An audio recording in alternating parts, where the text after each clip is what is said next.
Hey everybody, early bird gets the worm. So if you've stuck around this long to get the worm, then just remember to sit back, relax, grab yourself some snacks, and undo your slacks because Shifty Sunday starts right now.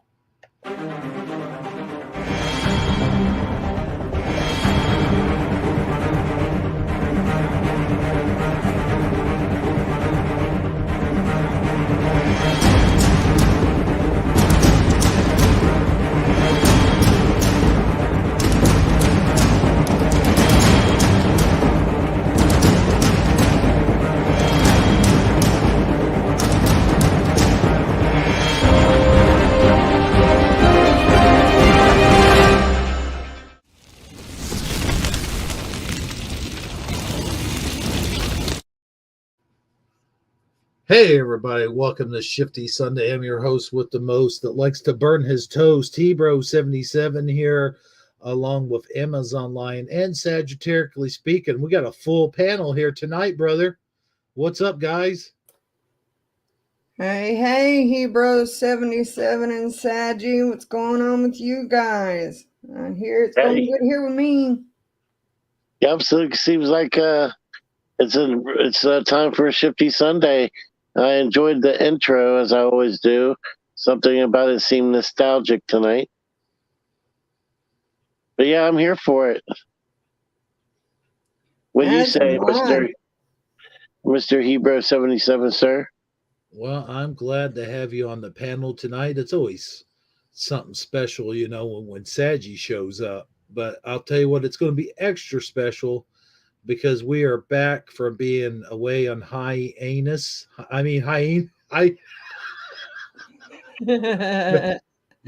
forget I said that. Hiatus. I think that's what I meant to say. Yeah.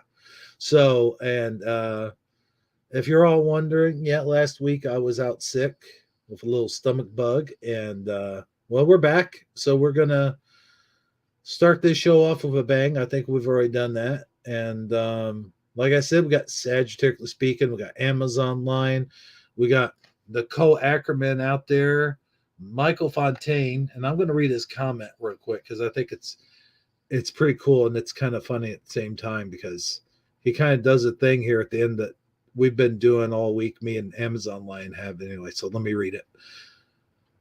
Hello, everybody. Hello, everyone. Happy belated Veterans Day to my brothers and sisters. So that was his comment. And we got surprise. It's Go-Kart Bob in the house.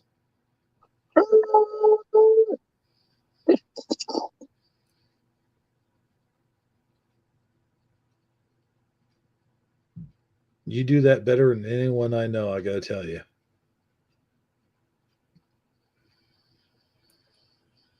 So what stuff we got tonight? I'm an eager beaver. Well, we've got some good memes. I got a couple stories here. I actually have Nicole Ackerman inspired me. She wrote in one of the comments about a new Bible Mandela effect. However, I don't have that Mandela effect, but I did find something interesting. There's a book out that I was not made aware of, and we're going to look into that here in a few minutes. But it is called The Mandela Effect. Let's see here. Let me get the exact wording, so I don't screw things up. But it's the Mandela Effect in correlation with God. And I've got to tell you, I've thought this for a long time, and I never really put it out there. But people would ask me what I thought was causing the Mandela effect, and I always said I always thought it had something to do with God. And this Steve Adams guy put out the Bible predicts the Mandela effect. Oh, that's not it. There's something else to go along with it. But it tells about the Bible and the correlation between God and the Mandela effect and stuff like that. And I always felt like it was a sort of spiritual issue more than it was a scientific one. I don't know. What do you guys think? What are your thoughts? I'll let you go first, Amazon. Yeah, it sounds pretty interesting to me. I mean, really, I didn't even know what the Mandela effect was, till I started with talking with Hebrew 77, and it's very interesting. It's something new for me, and so it'll be an interesting look. Gotcha. Yeah, I mean, so it's what are you saying that there's a YouTube channel where somebody's promoting the knowledge of God, how it associates with Mandela effect? It's actually a book out A book. there. Mm-hmm. Okay. And what's the title of it again? Let me see here. It's Mandela. The Bible predicts the Mandela effect. Why? Here, let me click on it. Why? But basically, okay, let's see here. Why the Mandela effect is part of God's great plan. Why the Mandela effect is part of God's great plan. All right. Now, I mean, my discernment is all over the place on this one because I don't disagree with him, but I don't. I think this guy sounds like an entrepreneurist, like opportunist. Like he's using the concept to sell a book. Right. Because I don't know, but I haven't. But I don't want to judge until I look at it and read the book. And you can't tell a book by its cover, even if it does sound like a money making scam title. Yeah, and I get that. I do get where you're coming from, and I will say that a lot of people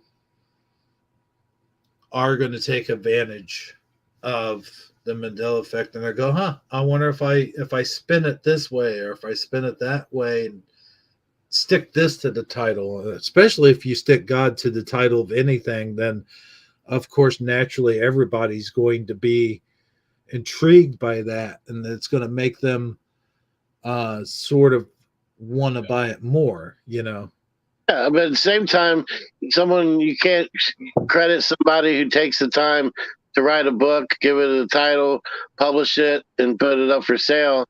I mean, and it's up to you to decide if you want to buy it or not.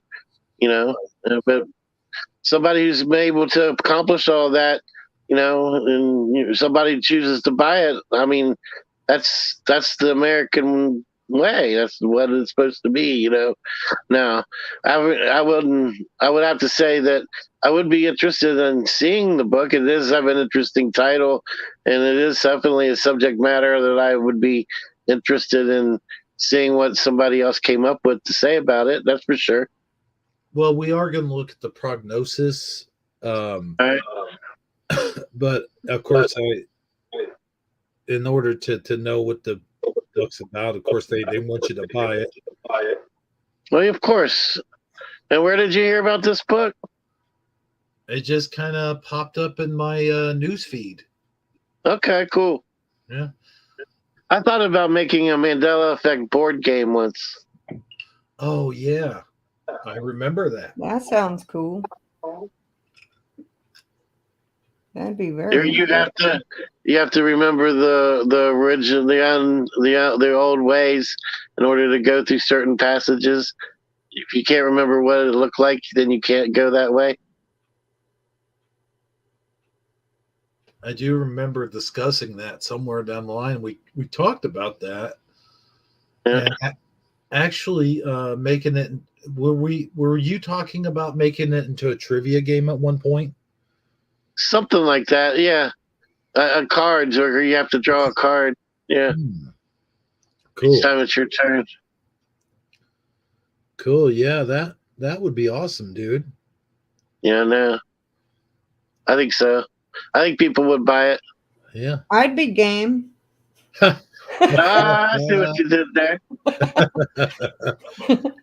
Good one. Good one. Thanks.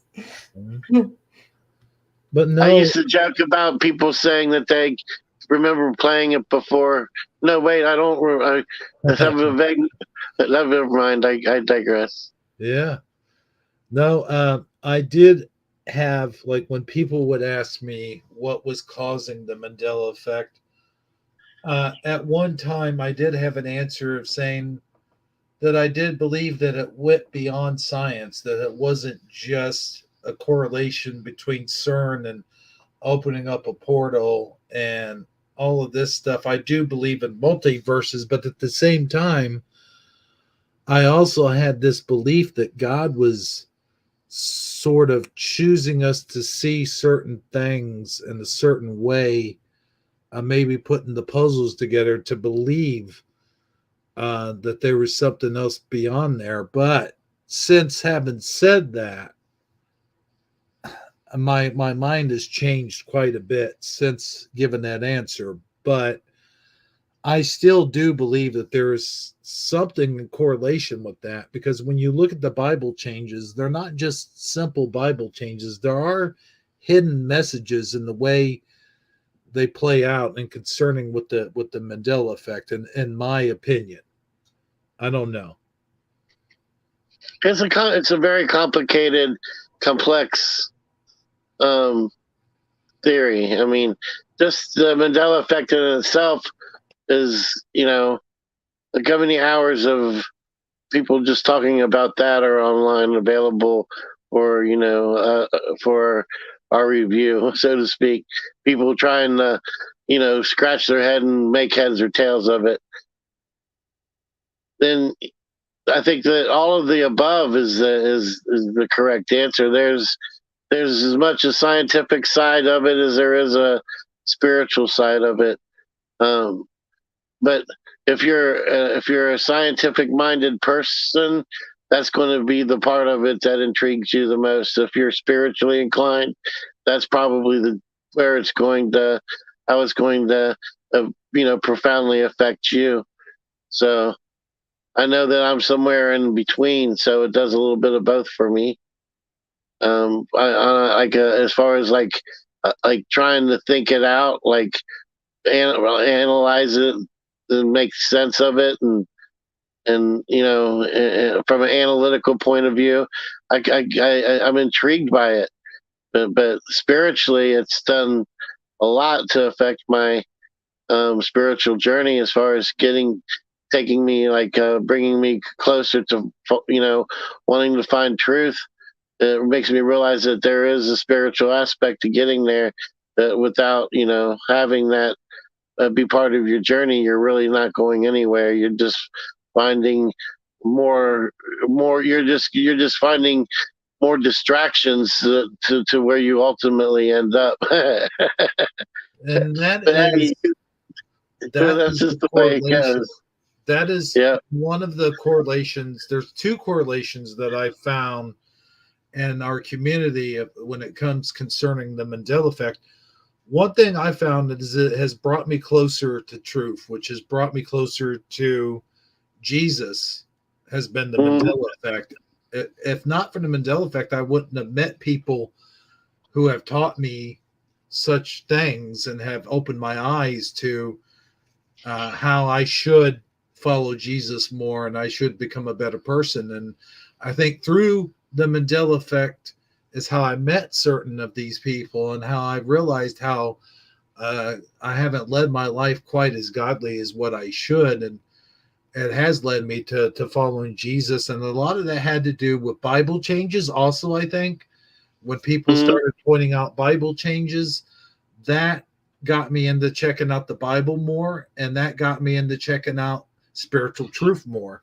And as I Mhm. did that, one thing led to another, and it did make me more spiritually inclined. And the second thing is, I Uh-huh. do notice that a lot of people in our community and a lot of people who are infected with the Mandela effect are more so religious than other people who are not. And I don't know if that's has anything to do Well, with I mean, I got one for group. you that I've always thought about because a Mhm. All lot right, of let's hear it. people, well, a lot of people they want to say, you know, God said He'd never flood the earth again, and I said, no, no, no, no, no, no. Look at all the words, all, because that was one of the big key words for me. God said He would never flood all of the earth again. That's what I remember. Okay, I see. So that's there's discrepancy as to whether or not he said all. Yeah. I see. I seem to remember all. Do how do you remember it, bro? I seem to remember he would never flood the entire earth. Entire. We're still all entire, complete. Yeah. You know, same difference. Right, but there's different words out there, And you I heard know, that or was they want the to, promise of the rainbow was you know, that. you get these small floods going on around the world, and they're like, Mhm. but God said He'd never flood the earth. No, He said He'd never flood all of the earth again. Mm. He Right. didn't never say He'd flood parts of it. That's like 24 hours in a row. Yeah. I don't know. How long did that flood last? 40 days and 40 nights? Or was Yeah. that the Yep. desert? Mm-hmm. You're talking about the flood, the big flood? The big flood. Where Yeah, he that Right. was Isn't that 40 days. rainbow like the promise that he won't flood the earth again too? When you see a rainbow, Yeah, Yeah, that's what that represents. that's what I always thought. Well, that's what it Yeah. was, and it kind of got taken, I think. I think you're taking us off track just a little bit here. Sorry. Yeah, Uh, you hey, get no, to you the this, know, conversation of the squirrel. Bible, and I'm just like nothing else is around. no, that's okay. No, it's all right. I was, You know me, I'm like big on spirituality. I was just about done with the whole Mandela effect thing, but I did Right. have one more point that I wanted to incorporate to another correlation. Is it seems as though almost all of us, including myself, that have been affected with the Mandela effect have had either near-death experiences or experiences where we've had not near death, but what's that word I'm looking for? Where you come back to life after like a heart attack or something? Yeah, near death. Yeah, near death. Now I didn't actually die, but I got hit by a car, flew into the air like 50 feet, and landed on top of a car and survived with so much as only like a couple scratches. I would call that a miracle. I don't know what you would call it, but I would call that escaping death because by all means, I should have had a lot more than just a couple scratches. I'll say that. But Right. there's Well, been other people look at me with my with, health. The doctors say I should be dead, and I'm thinking, well, that's not your decision. well, And there's I've been other, actually felt my soul slipping out of my body and fought with everything I had, you know, in ICU Mhm. to come back into my body because it was trying to slip away and I wasn't ready. I'm going to fight. Right. And you, even though without even knowing it, have been affected with the Mandela effect. Yeah. And Suso, that was another one. By all rights, he should have been dead.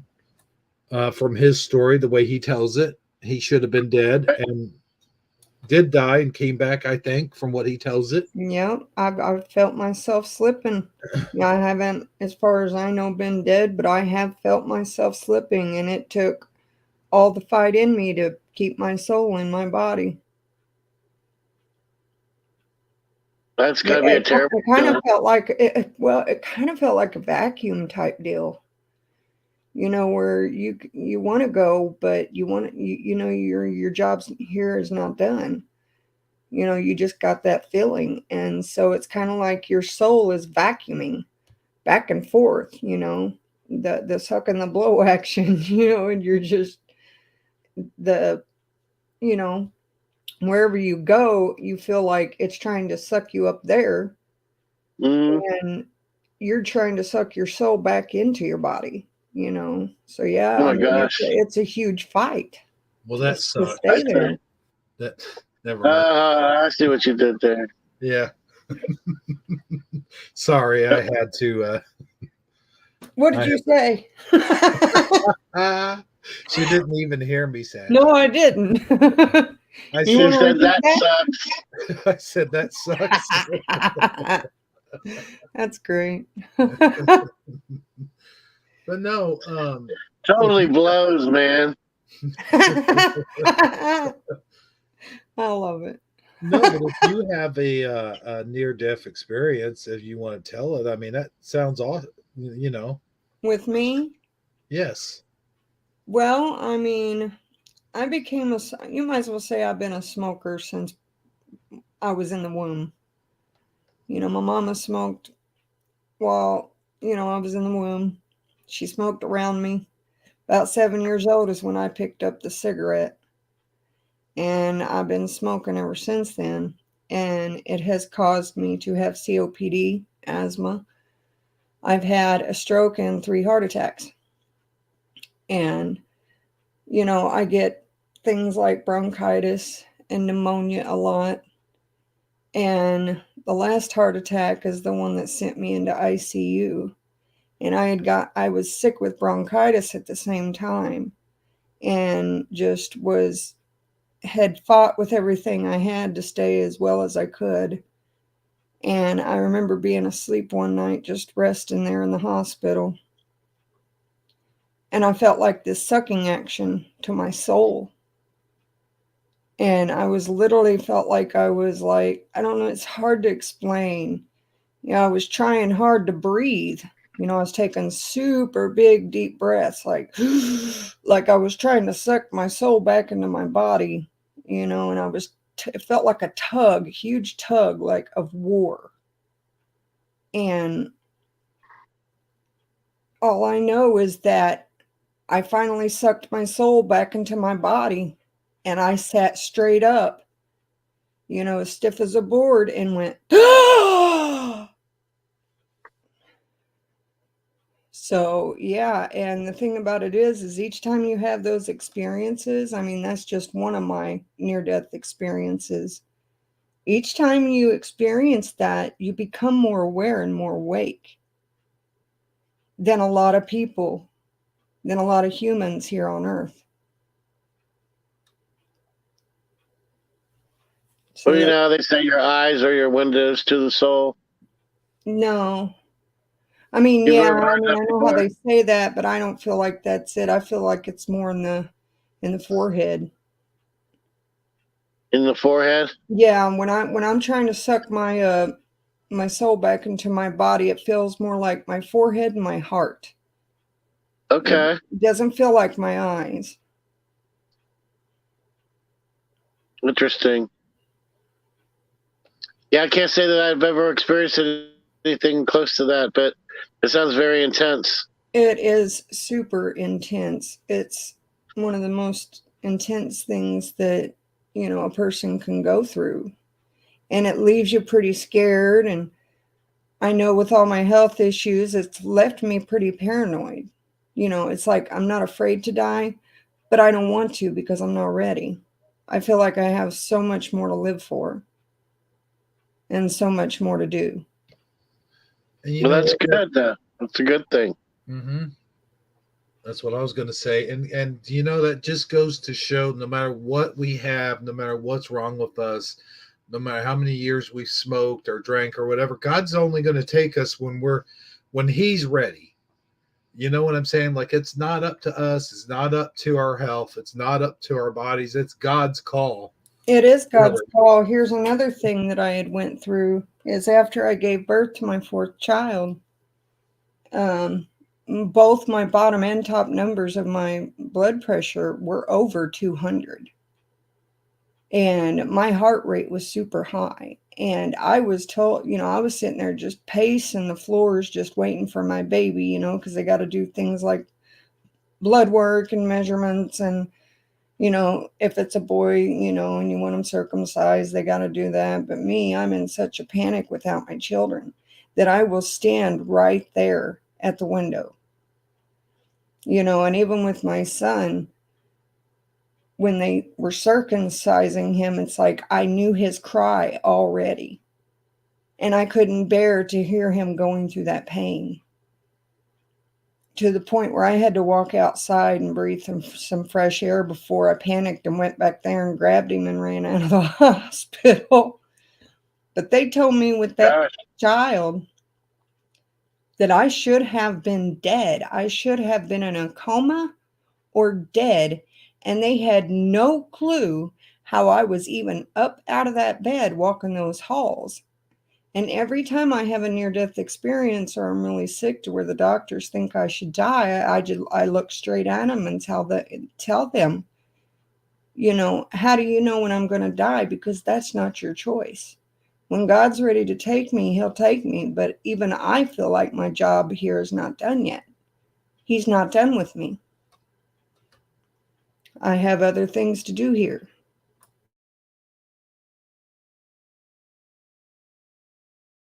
That's the thing I was going to say to BBA. God will tell you when it's time to quit smoking. Like, you'll know, no man or no machine can tell you when it's time to quit smoking. That's the thing, is like, if you believe in God and you have faith in God, God will tell you when it's time to do anything, really. You know, not just quit smoking, but take a nap, take a rest, you know, start exercising even, and any of those things.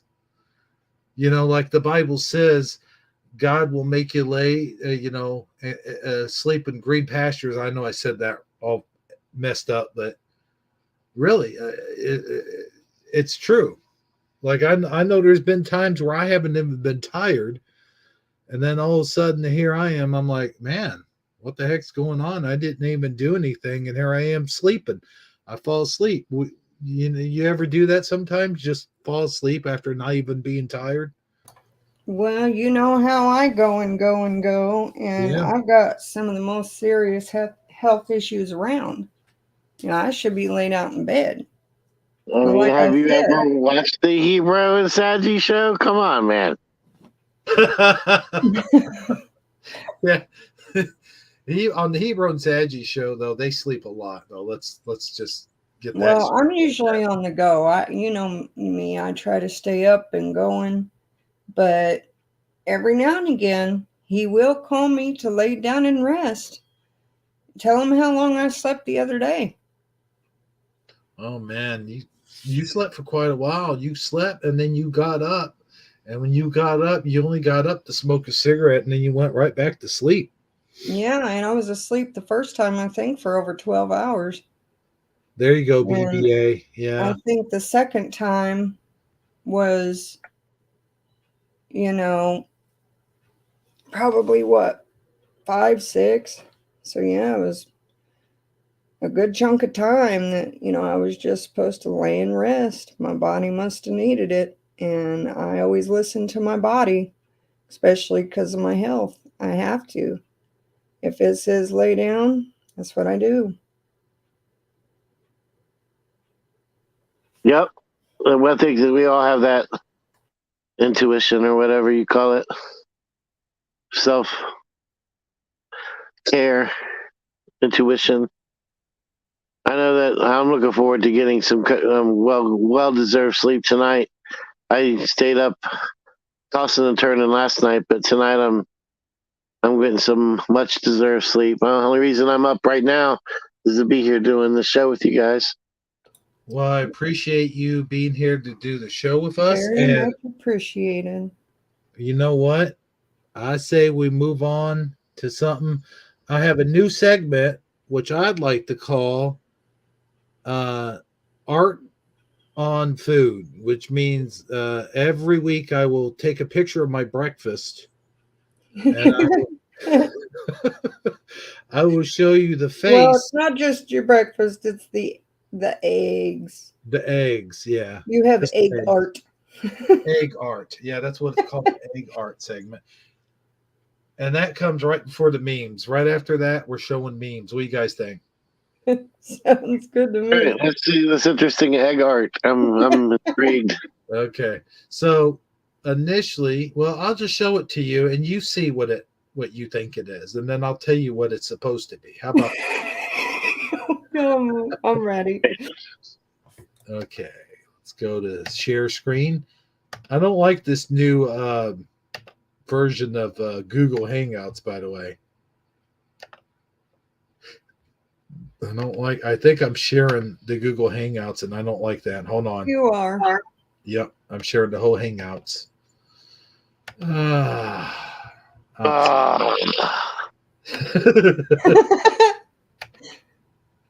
Whoops. I didn't mean to do that. Sorry, guys. Hang on.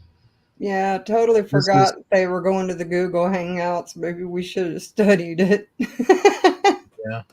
I didn't know what was going on there yet, though. There we go. Man. Here's some egg art. There we Egg go. art. Egg art.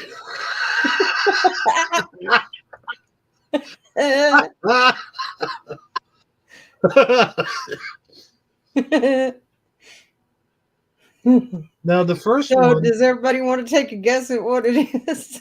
Don't worry about the one on the left. It's the one on the right that is supposed to be an actual person. I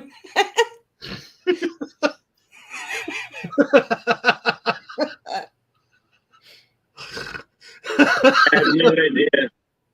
It looks like somebody running, but they're chopped in half. Oh yeah, no, that's not supposed a good guess.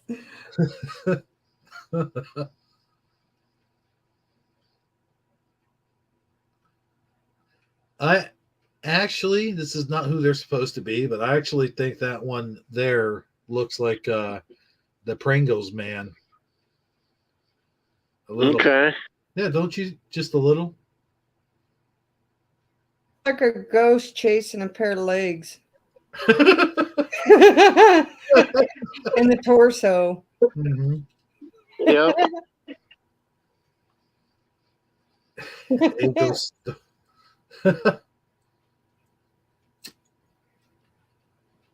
I might as well speak up because I don't think anyone's going to guess this. No, I don't think so.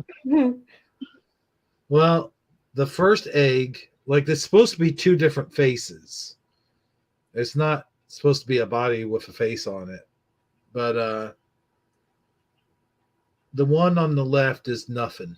Just a face, like a frowny face. But the one on the right is supposed to be Theodore Roosevelt.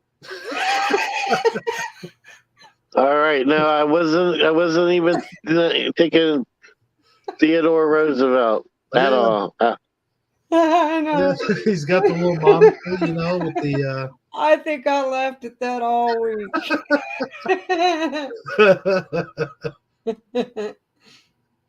Okay. Well, yeah. Only you could make eggs in the Theodore Roosevelt, my friend. Yes, I know, right? You should have seen last week's. I wish you would have taken a picture of last week's. But yeah, there's Hebrews egg face of the week. Theodore Roosevelt. Okay, let's get that meme music going. So we can share these beautiful memes. So we're going to roll that beautiful meme footage. Mm-hmm. Now, wait a minute. This is something me and Saji used to do all the time. Are you ready for the memes? We got memes, Saji. What do you mean you have some memes? What do you mean? What do I mean? I have some memes. I mean, I got some memes. You want to check them out? Or actually, Amazon Lion has some memes. Well, let's check out those memes. Oh, I missed that. Anyway, let's see how I do this. Oh, clicking the button. Oh, is it still showing my whole screen? Yes. Yep. Dang it. Okay, well, here's You may have to. Well, I guess that's the first one we're doing then. Yeah. This would be me. You're not even watching the movie. Me. Yes, I am. I know. I'm always getting nudged. Yeah, I have to nudge you.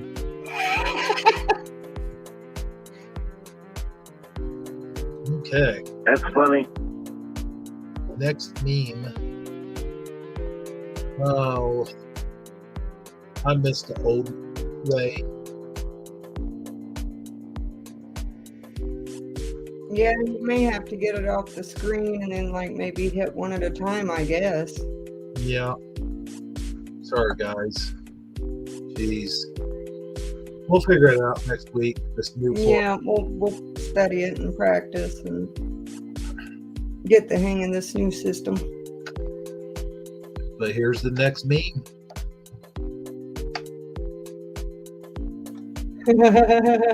This was hilarious. I was thinking, why didn't I think of this? I use ice cream to persuade my kids to take their medicine. I'll try that. How's that ice cream today? It was poisoned. You'll be gone soon. Oh, look. Here's the antidote to save you from a long and painful death. Yeah, that's a heck of a way to get your kids.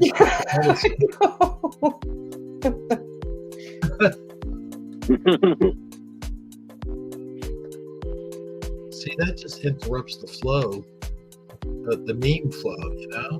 It does. We'll figure it out.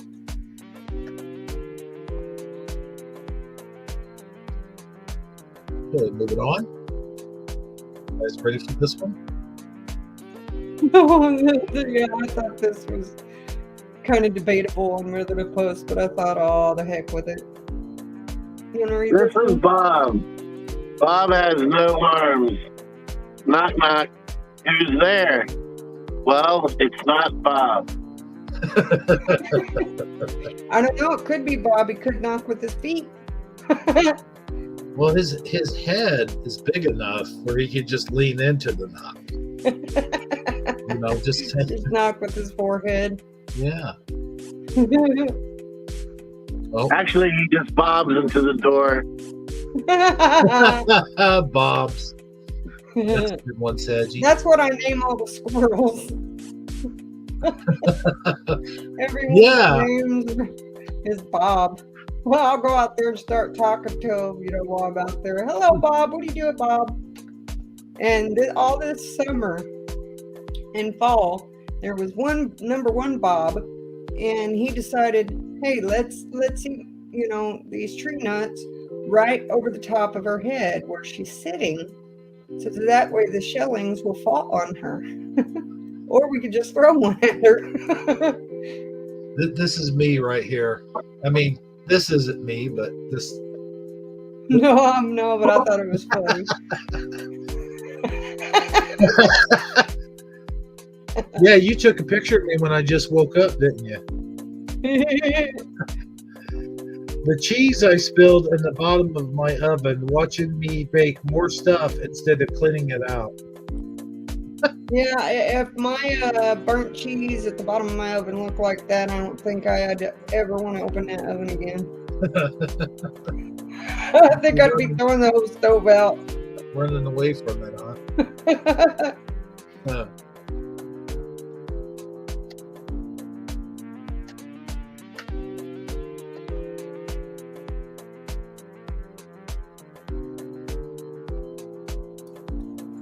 Dear people that complain about Christmas music being played too early, I don't see y'all writing any Thanksgiving bangers. Nope, no Thanksgiving bangers. Where's those Thanksgiving bangers at? Right? Grandma got run over by a turkey. I mean, come on, Linus. You need to come up with something. Or who's the kid that has the piano? Okay, this next one I've seen before, but what the heck? I had never seen this one, but I thought it was funny. Oh my gosh. It was never a loincloth. Oh boy. Yeah, he definitely he needed some manscaping there. I'd say. Now he's gonna have to go tan. Go tan that side.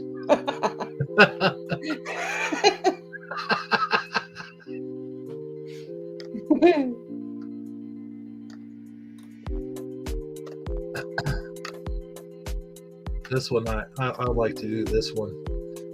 At Yeah, what age did you stop doing this? Never. never, and I would never ever be able to work in a bubble wrap factory.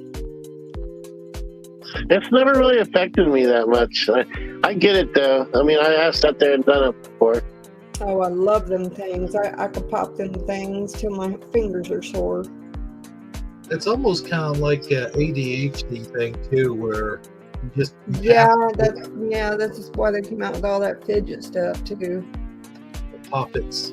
Poppets and fidgets and all kinds of stuff, and stretchies and Okay, now this next one, I'm not quite sure I get this. You may have to explain it to me. that would be a redneck door alarm. Oh, See, if the door hits the red thing, it's going to make that horn sound. Yeah. oh, okay. Yeah. Yeah. So anybody that isn't familiar with how to handle that door is going to make their presence known Yeah. real quick in a hurry. Oh yeah.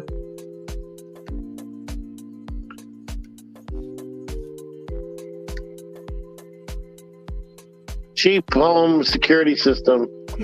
Right. This is me. This next one, definitely me. I'm the cruel parent. I always wanted to wake my kids up with one of those. Literally my food until summer comes back. Yeah, that's me. I noticed how early it was getting dark out today. Mm-hmm. It seems like now we've did the time change. Oh yeah. It seems like it gets dark no sooner than 6 o'clock. No, I It's starting to get dark outside. You see the title of the show also. Yes. It's gotten cold. Well, at least where we're at. Maybe not Right. over good old Florida. I don't know. It gets cold at night. Now, I don't know about y'all, but I hear, somebody close to me say this all the time.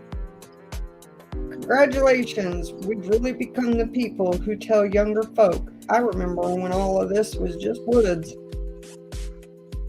Yep, there's parts of town I can remember that they were just woods. Yeah, there used to be a lot more of them, that's for sure. Mm.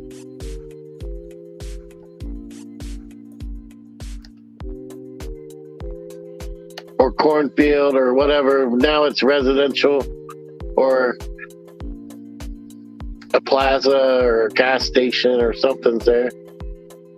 Don't I forget think- those roundabouts. I think this next one reminds me of Saggy.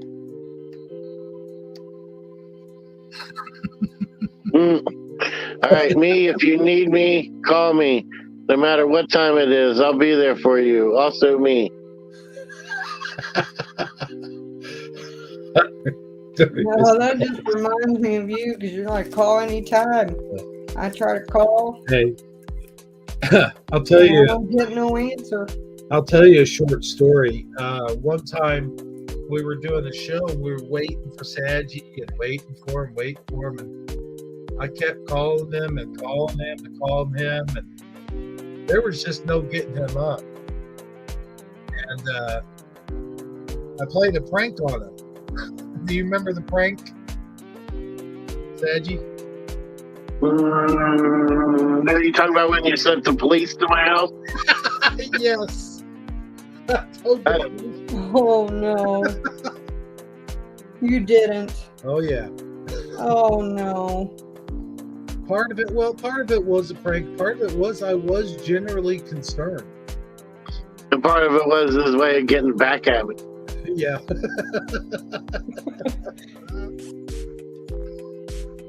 I guess you'd have to be there. Yeah, they woke me up though. Yeah. As soon as they left, I went back to bed.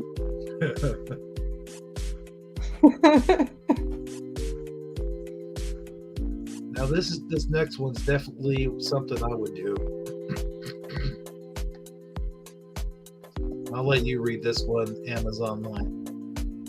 I'm an adult with adult money who purchases adult things. Yeah, you tell me all the time how you're an adult,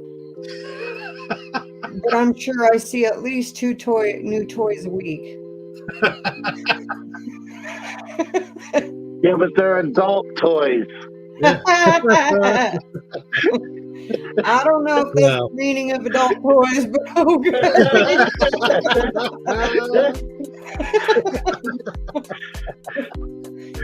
No. Anything you connect to the vibrator instantly becomes an adult toy.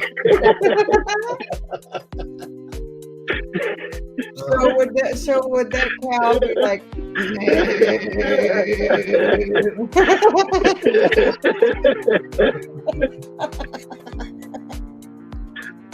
That sounds had a vibrator in it.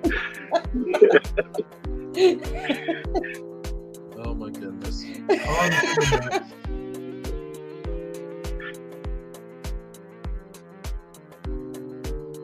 think we could all relate to this.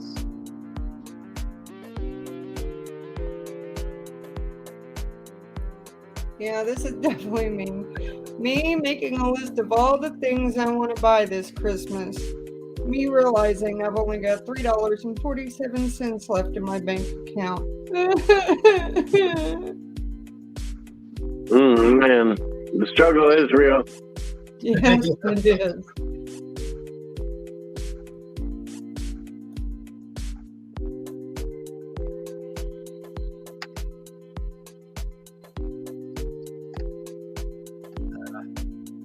Now what? Oh man. Okay.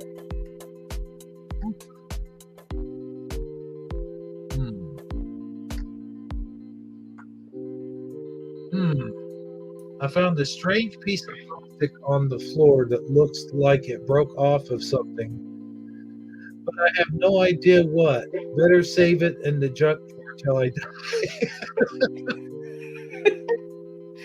Yeah, I know that's me because I'm always bringing you little pieces of something like, what does this go to? What is this?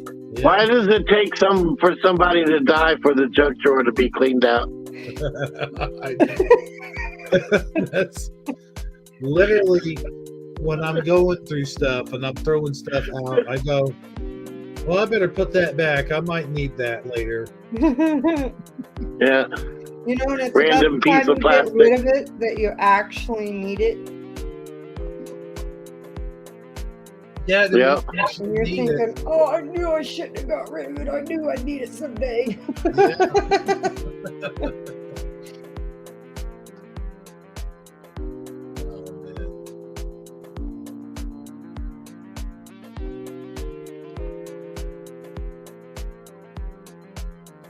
No, not that one.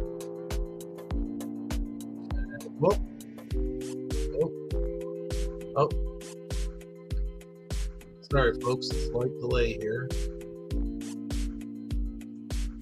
Oh. Okay. Shall we do a couple more? Absolutely. Let's do a couple more. You make it sound like shots at the bar. Yeah. Okay, here's a few more. Oh my gosh.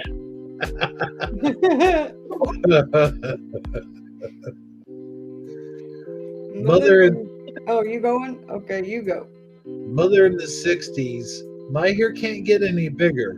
Father in the 80s. Hold my boombox. That is some huge hair. Oh my goodness. Oh my gosh. You guys remember Kid and Play, how tall his shelf on top of his head was? Oh yeah. You think people with that taller hair, do you think they hit their hair on the door frames all the time at the top, or do you think maybe they got to bend their knees and walk under?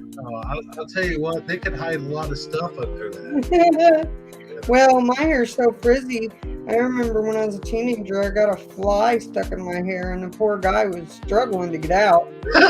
He was just staring. He was panicking. He was like, and I was trying to find him to get him out, and I never did find the fly. I think maybe I just washed him out of my hair. That's terrible. Let me ask you this. That poor fly was scared for his life. Let me ask you. He thought he'd been caught, I think, in a spider web. And it being a spy trap. Let me ask you this though. When you went to the movie theater and you're sitting there eating your popcorn, did birds come out and take your popcorn while you weren't looking, and then you'd look and go, "Hey, where did all my popcorn go?" No.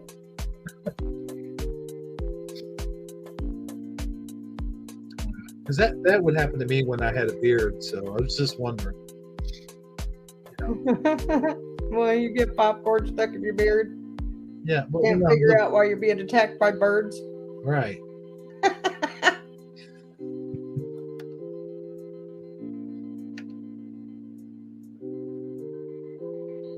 Let's see now. What's another really good one?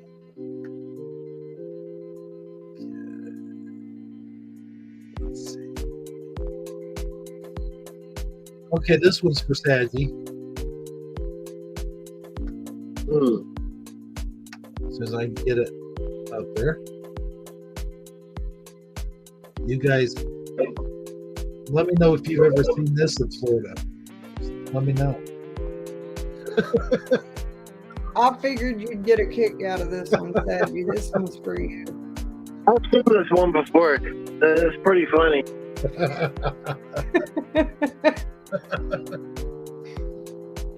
Do they decorate palm trees there in Florida like this?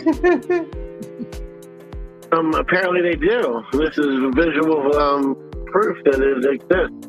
Yeah. Yeah, that's why you don't put Christmas lights on palm trees. Oh my gosh.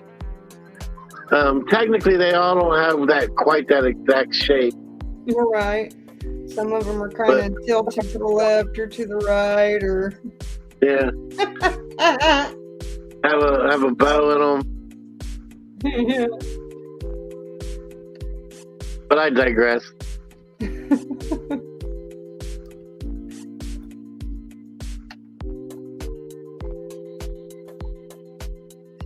let's see.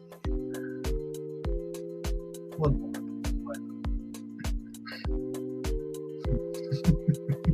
I like this one. Yeah, I see it. That would, if we were younger, that'd totally be you. It don't matter how good a sleep I'm in. You getting up soon? I need you to make me sandwiches for hunting. Well, I don't hunt anymore, but yeah. Your famous quote to me. Will you do me a favor? Will you do me a favor? Yeah.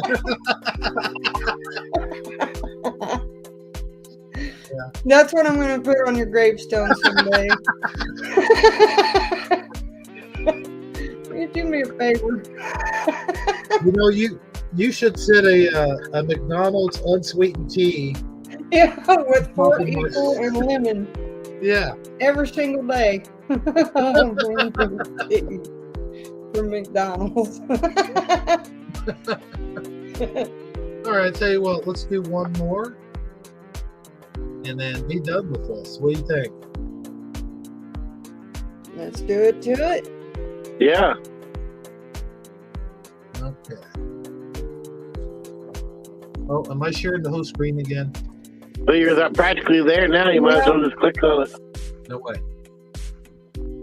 I gotta do this more professional, Saji. Come on now.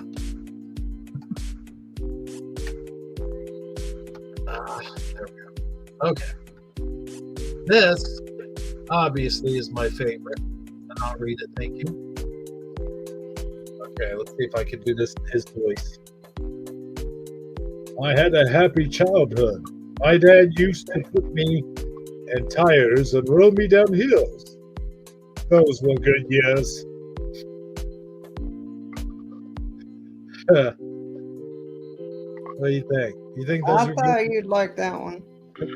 Those were good years. I get it. And there was your What Do You Mean memes of Shifty Sunday this week. I see. You did see. Oh, the music ended rather abruptly. Oh, yeah. So, well, hey, look, we had DD74 walk into the room as we were sharing those memes. And looks like we got quite a few activity going on in chat. Well, that's awesome. So there you have it.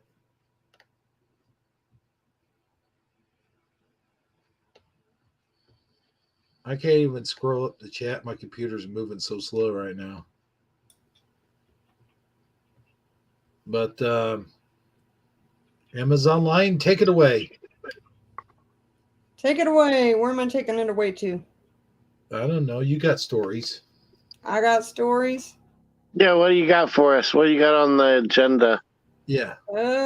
Let's see. What do we got?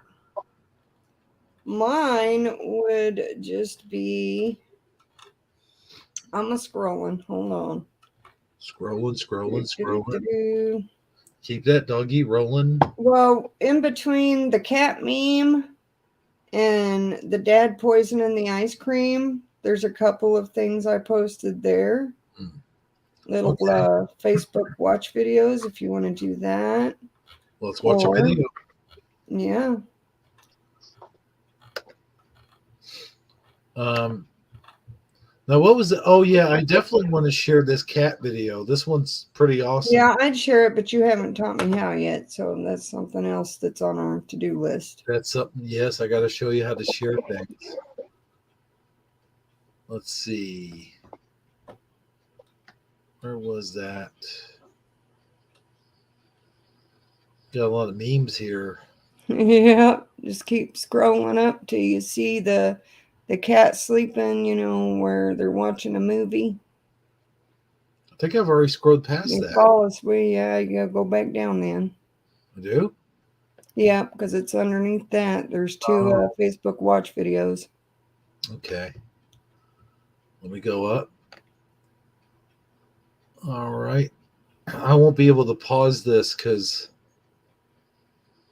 I just won't be able to pause it. Let's see. Well, it doesn't say what it is. No.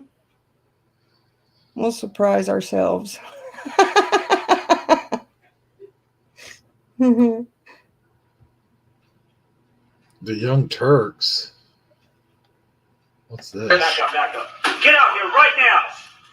Get out here. Get out. Okay, let's not watch that one first.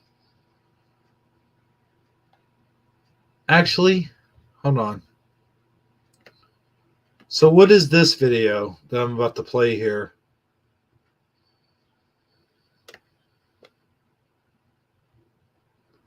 This old man here with the gun getting put on him.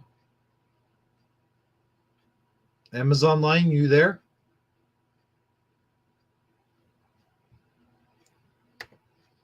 Oh, crap. Did I lose everybody? Hello? No, I'm still here. She's on mute. Oh, okay. She might not realize she's on mute, and or she stepped away for a minute. No, I didn't. I'm talking to myself. Oh. Thank you, Sadgie. But oh, Lord. I think I need a coffee IV.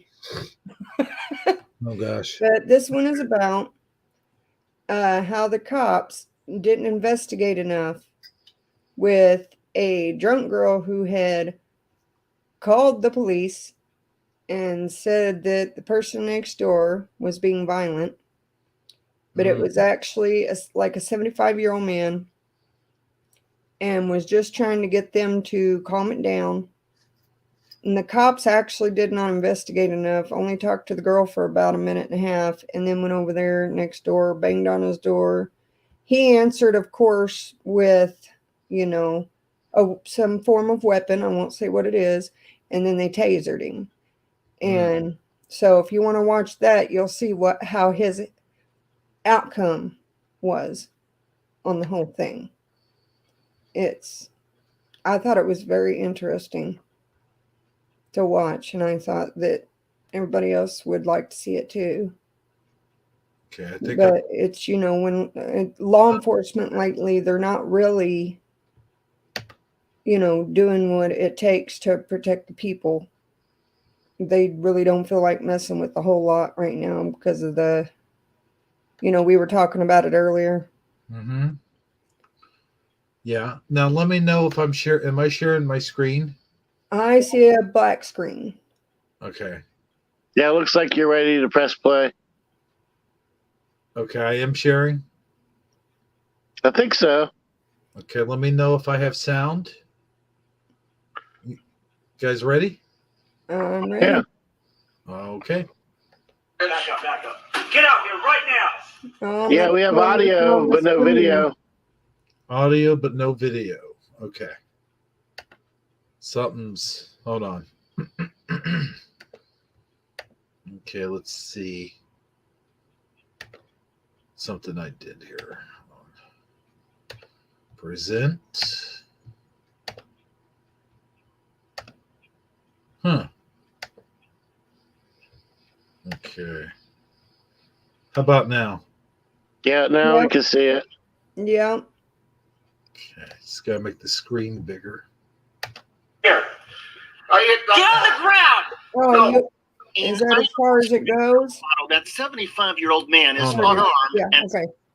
Hold on. No, there's standing in his own apartment. Well ago I had the screen bigger though. How do I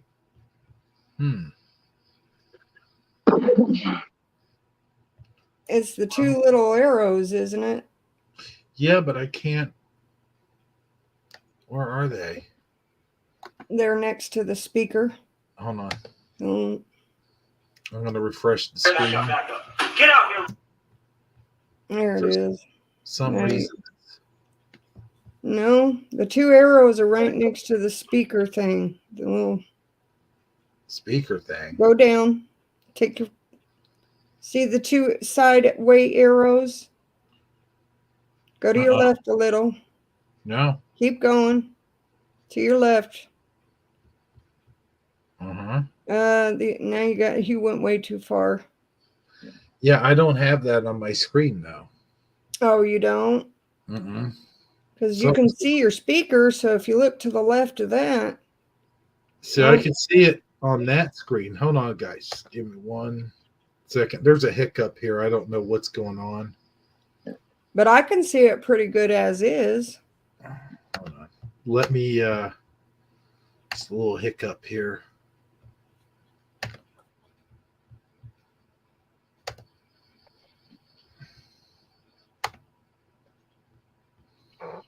I don't know what happened, but I can't see my whole screen. It's all right. You don't have to full screen it. I don't think Yeah, it's the end of the world. without it being on full screen.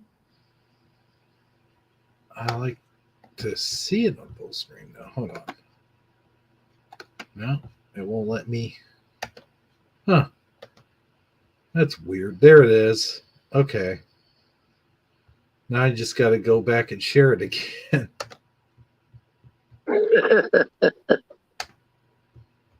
Okay, let's see here.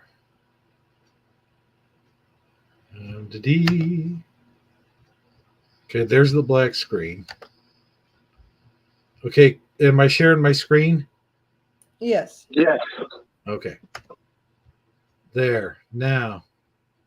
We ready? Yep. Here right now. Get out here. Get on the ground. No. In Idaho Springs, Colorado, that 75-year-old man is unarmed and standing in his own apartment. They hit that wall so hard, I thought they were going to come through the wall. Oh man. Now, Idaho Springs reaches $7 million settlement after police used taser on 75-year-old man. Yeah. Michael Clark was seriously injured after former Idaho Springs police officer Nicholas Hanning hit him with a taser without warning. The settlement stems from a federal lawsuit Clark filed. In the middle of the night on May 30th, 2021, Brittany Odom called the Idaho Springs police.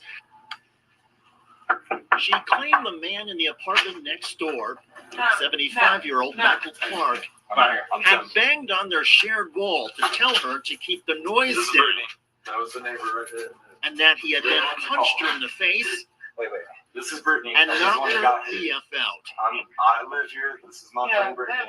And then this is Idaho no, Springs Police no. Department officers Nick Hanning and Ellie Summers responded. I literally He just saw it. banged on the door, or through the wall. Bam, bam, bam. And I'm sleeping. Shut the up. And so I came out and was like, what's going on?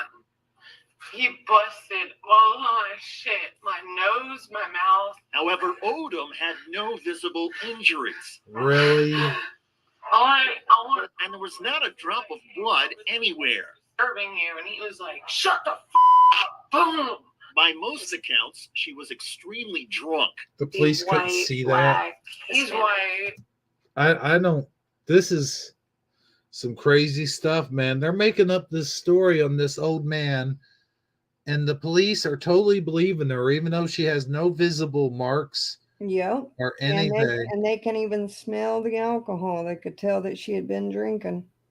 And they still went and tased that And still 75. went and taste. Yep, he was 75, man. Jeez. But he won the lawsuit, though, right? Yep, sure did. Yeah. Right here. There were no witnesses. These older guys. They're about this tall. That guy lives right there in that room. And that's where the wall would go. He was bang, bang, bang. That's what I hope these two also got arrested or a ticket or something for filing a false police report. I would hope so, but you'll see why he won so much here at the end of it. Okay. We just They talked to Brittany for 1 minute and 35 seconds. After completing their 95-second investigation and never identifying themselves as police officers, they went and did this. What do you want? What the I'm not over there. Wow. Clark had grabbed his shark-mouth Hawaiian sword to defend himself. He put it down, complying with police demands. Back up. Get out here right now. Get out here. Get on the ground. No. They hit that wall so hard, I thought they were going to come through the wall. Jeez. Now, did you see how hard he fell? Yes. Oh man, makes me sick. And anyway, yeah. Heart's unconscious. They really think that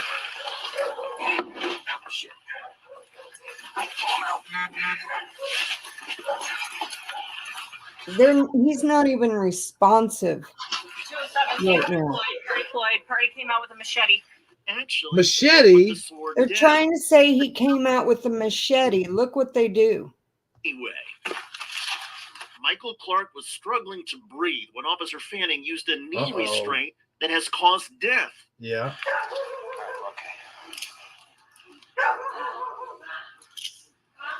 Are they kidding?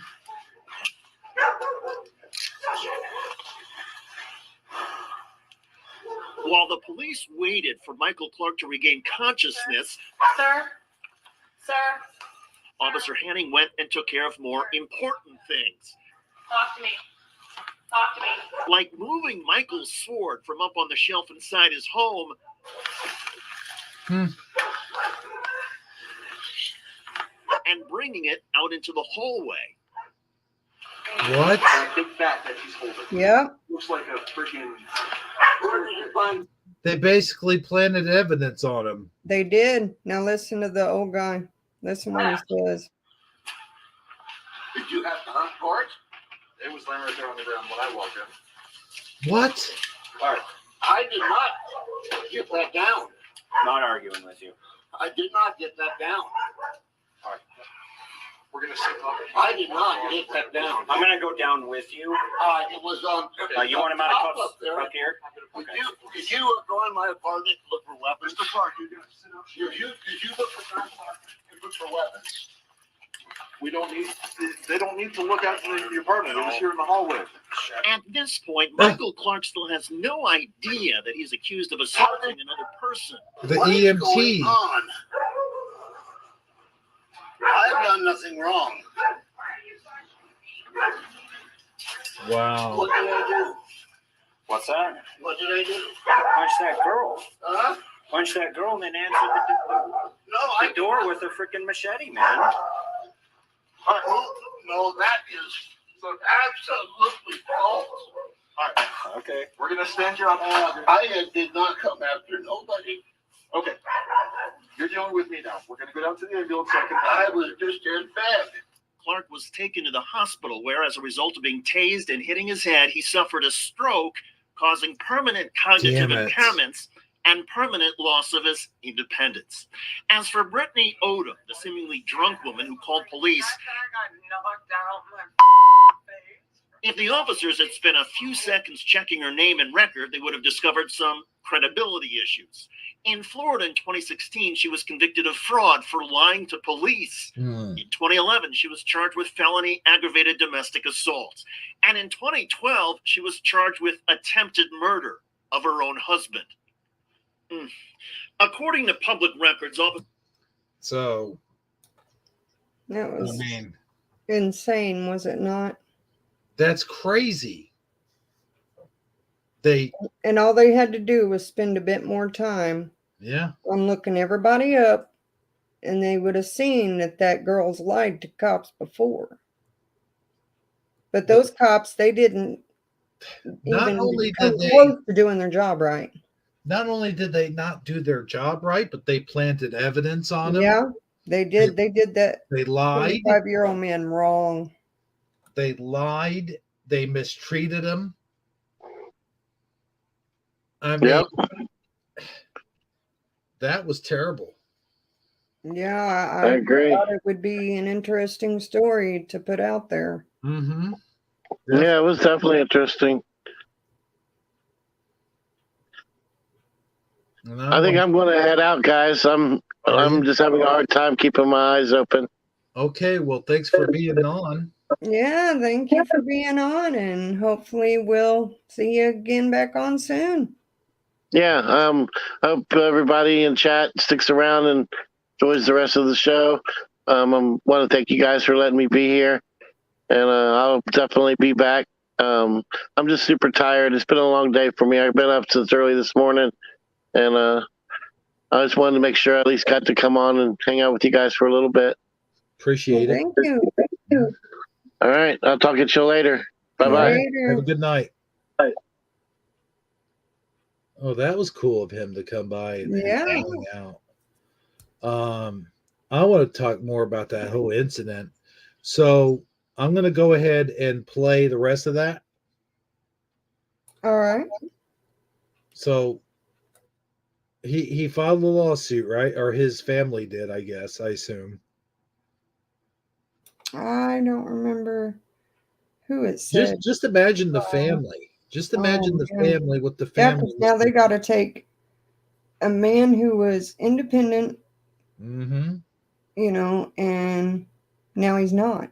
He And he suffered had a a stroke, Had a stroke because of lost cognitive skills, that. Mm-hmm. and all that. I understand. Right. You've been through that. I have. Well, good night, sweet Connie Joe. Thanks for stopping by and watching the show.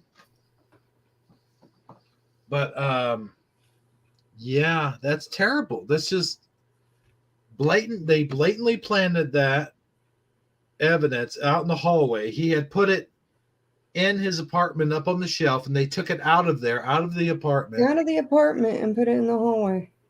And that EMT guy lied for the cops, Yeah. obviously. And they didn't. And when they banged on the door, you notice how they didn't even stand at the peephole. They stood on the side, like they were really going to be in danger. And when they opened the of door, course, if you look through the peephole, you hear somebody knocking. Are you not going to grab something to protect yourself? they didn't identify themselves No, as they police. just knocked. Yeah, And it scared the poor man. I'd be scared too. yeah. And then didn't even tell him why, they were there to even begin with. Only spent an hour and a half with the neighbor next door. And how stupid! Everything she said.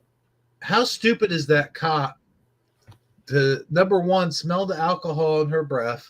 Number two, to believe that little tiny old weak little old man is actually able to beat up that girl and she didn't have a mark on her. And then have a mark on her. And then also, does he really think that guy by himself is going to take on those two people? There was the guy and the girl. Does he think did the police think that old man was going to attack that girl and her boyfriend wasn't going to do anything to him? Right. I mean, come on. How stupid are those police officers? Apparently very. If that had been my grandpa, I would not be too happy. Oh my gosh. With as old as your grandpa is, would not have been good. That probably would have killed him. Yeah. Yeah, absolutely. I'm surprised it didn't kill that guy. Yeah, I'm surprised. He's 75. Yeah. Preliminal. Nice to see you, buddy. But yeah, I want to find out what exactly happened after all this happened. So let's go ahead and show the rest of that video. There's not much more left, I don't think. All right, and then maybe we could take a look and see what the other one is, because like I said, I don't remember what I posted on there. Good old Saggy. I'm glad he dropped by when he did. Okay, I'm having issues here. There we go. Let me know if you see my screen. Yep, I see it, and you just gotta. There you go. Okay. Right. Thank you. Why did it take me back to that? I guess I'll just hit the play button. Officer Nicholas Hanning was fired by the Idaho Springs Police Department and was charged with third-degree assault on an at-risk person. Hanning pleaded guilty to a misdemeanor assault under a deal in which he agreed he would never work in Colorado as a police officer again. Good. That's right. For a promise not to work again as a Colorado cop, Hanning got a misdemeanor. As for Officer Ellie Summers, she was disciplined and no longer works for the city. In a statement, the city of Idaho Springs noted the settlement with Michael Clark does not admit liability on behalf of the city, but was reached, quote, for economic reasons and to bring closure to all involved. The city hopes that the settlement can bring some peace of mind to Mr. Clark and his family, and that the monies paid towards settlement will be available to cover any and all medical needs Mr. Clark may have moving forward. Clark's daughter says she has mixed emotions about the settlement. Quote, most people would expect us to say that we are happy and excited about this. We would be most happy if he could have his old life back. Indeed, as a result of police breaking the law, trampling on the Constitution, and tasing an unarmed 75-year-old man, that man who was independent before this incident can no longer drive or cook for himself. He has to get around in a wheelchair. Damn. According to attorneys in the state of Colorado, the settlement of $7 million is the largest in Colorado history for a civil rights case not involving wrongful death. I suppose the city of Idaho Springs deserves some credit for settling this case in a way that will make sure Michael Clark gets the care and support he will need for the rest of his life. Still, those two police officers, Nicholas Hanning and Ellie Summers, they clearly should have never been on the police force to begin with. No. They were tyrants and loose cannons who went off and cost their city dearly. Yeah. I'm David Schuster. Millions of dollars. The thing There is, you have it. all that money will never get his life back. No, he'll never get his independence back. Yeah. That's the craziest thing. I'll tell you what. I It's hope a shame. It's sad. it is. He was perfectly fine. Yeah. I don't know. There's something wrong with the world today, and Well, it's just getting worse because, with that purge coming, or what they're calling the purge, it's kind of happening in, what was it, New York? yeah, I saw something today about New York. I showed you that video where they're just taking over the city. The criminals are. Yeah, you should show that. Maybe if you can get to it. I don't think I could find it. You can't. No. But yeah, they're pretty much just letting people break the law and not doing anything about it.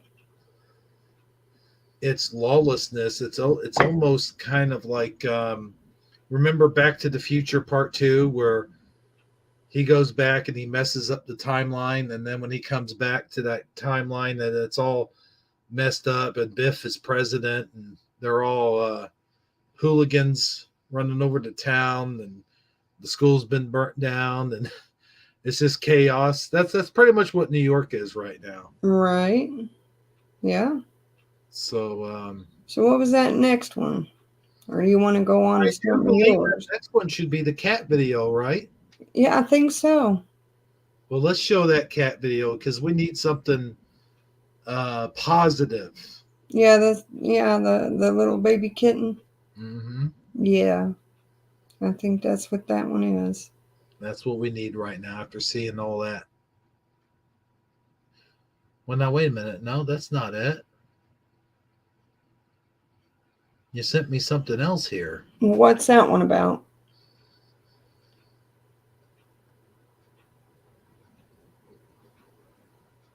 What is that one about? A gender reveal gone wrong? Oh, yeah. Oh, yeah, that was a funny one. That was funny. Let's show that. All right. Let's show that. That's funny. They might not be having any more gender reveals after what happened to Dad. No. I don't think so. All right. This new Hangouts thing's got me all twisted up now. I don't know why they did it the way they did it. Oh, well. We'll get the hang of it. This one here. You're showing your whole screen again. I know. Oh, okay. Here's the video. Let me go ahead and large size it. And you could see it. Oh, I could still just see the Shifty Sunday Google Chat Hangout. Okay, let me know when it's on the screen. I'm still waiting. You might want to click it again. Well, I've got it up here. I'm not seeing it on my end. Does everybody else see the video? Let's see.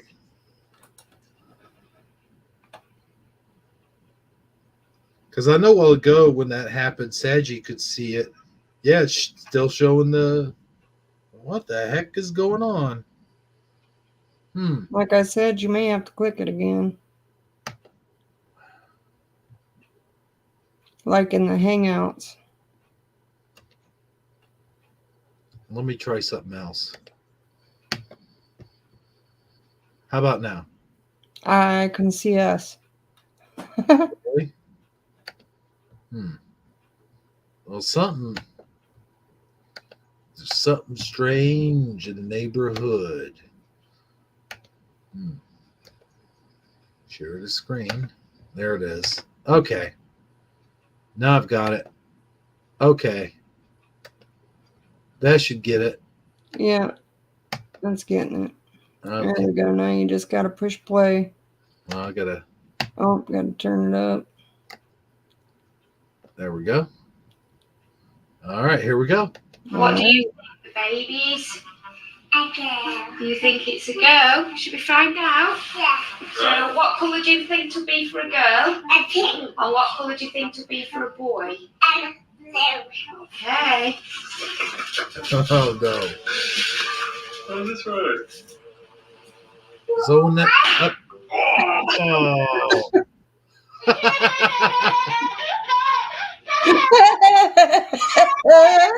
So, what is it? I thought that was hilarious. Oh, she thought that was so funny. Blue for what? Yeah, we're having a boy. We're having a little boy, a little brother.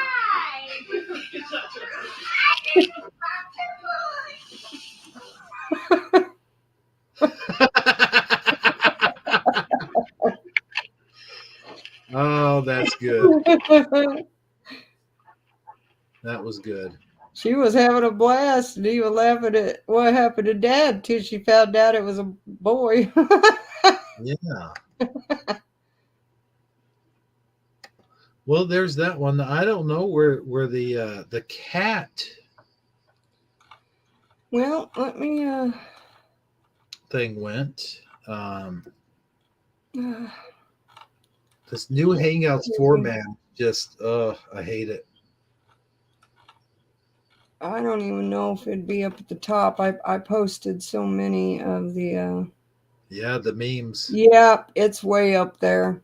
Is it? Yeah, it's Well, past Can you repost it at the bottom?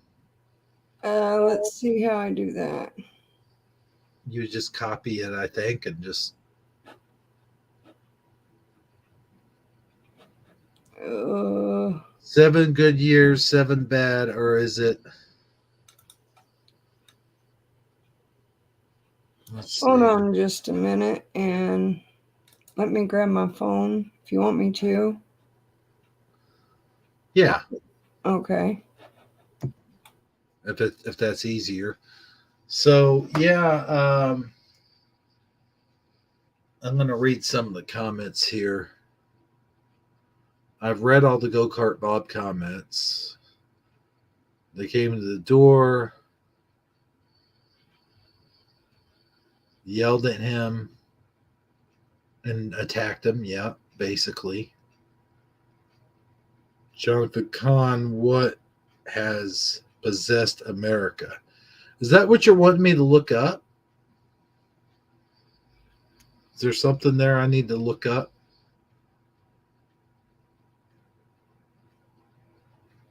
Hmm. 7 good years, 7 bad, or is it 3.5? 3.5 never quite worked out the time.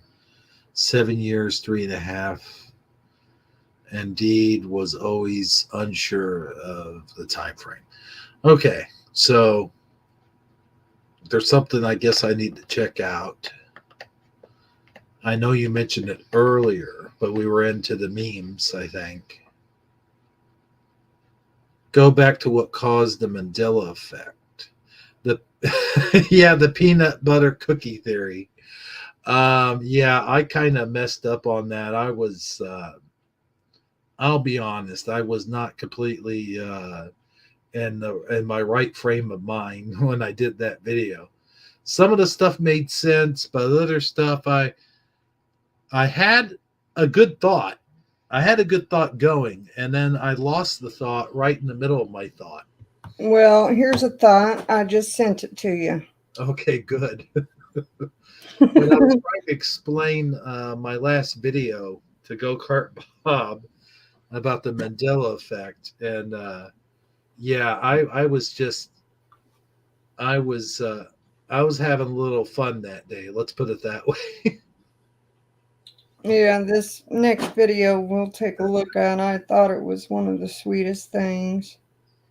This video would be right up there with Armor Up's good news stories that he tells. This is well, just take a look, you guys. I think you'll enjoy this. Let me get it up. Let me get it going. Hopefully we don't run into too many complications here. Oh, now it wants me to go back into Hangouts. That's great. Okay. Let's see. Shifty Sunday. And get the video up first. I think that's what I have This is to do. definitely good news. It made me smile. Oh, this is a good, warm-hearted video. Oh, yeah. Let's And this is see. why I love animals. How do I... Okay, we already got a problem. Uh-oh. Unmute, and then I need to rewind it, but I don't know how to rewind it.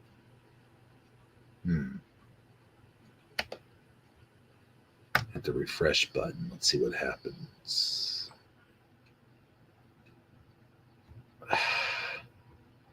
Dang it. Okay. Unmute.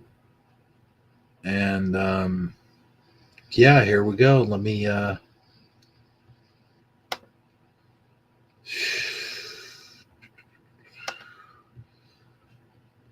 stop the screen and go back into the share screen mode. You guys, this is a process. Oh, of course. It's not going to let me do that. Well, shoot. Do I have to... What do I have to do? I don't know. What did you do the last time to share the last one? It just seemed to go right over. I don't know. It's doing something. I guess I have to share my entire screen. I don't want to do that. Okay, folks, hang on for 1 second. We're running into some technical difficulties here.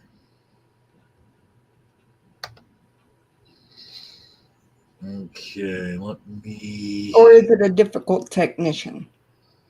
The technician is having the difficulties. Yeah, you're right.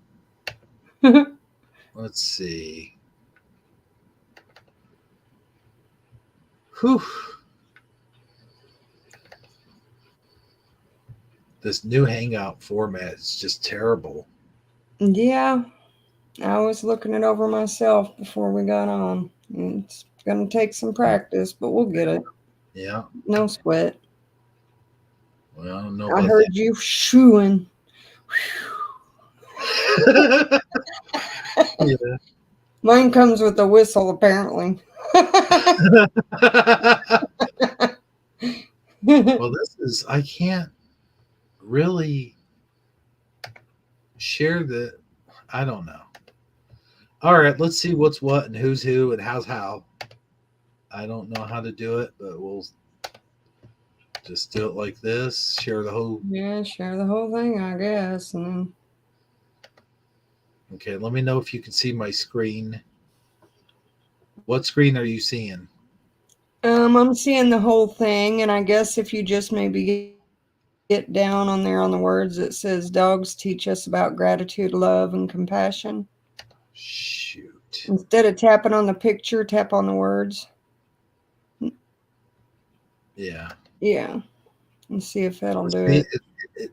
No, it took me to the same No. exact... Huh. I don't know how... Okay. You just got to give it a little time, I think.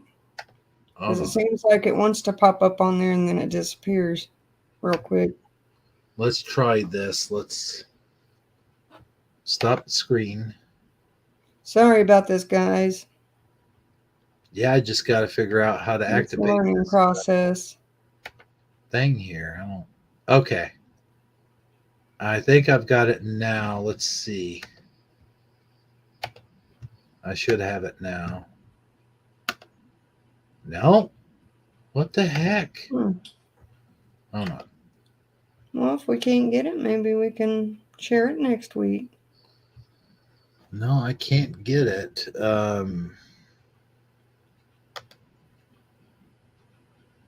That pauses it. I wonder...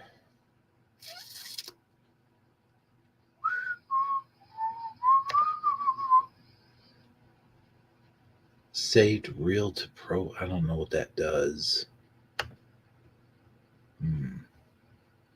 Yeah, it's not wanting to share it.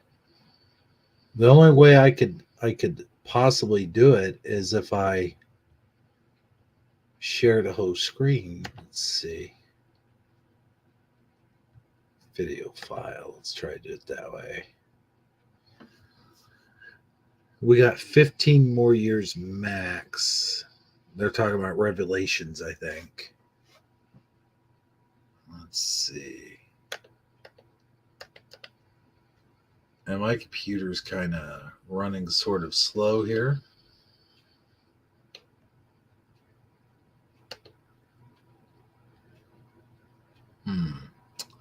I think if I save it as, let's see. No. Gosh, dang. Let's see if I could download it and save it as a video file, possibly. Well, I got a joke for you while you're working on it.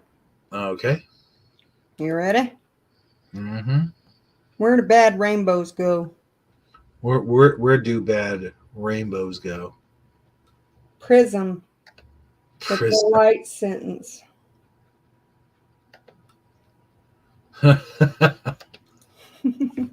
Well, that's funny.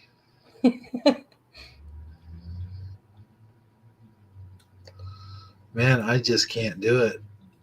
I don't know what's going on here. Now it's showing some other kind of stupid crap. Well, that's all right. Okay. We'll just we'll save that one for next week. That'll be next week's good news. All righty, sounds good. Right now, at this time, I've got an article here. First of all, let me bring up that book that I talked about at the top of the show. And this one I should have no trouble sharing.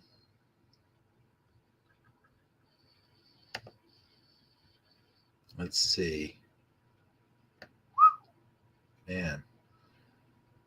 Barnes and Noble.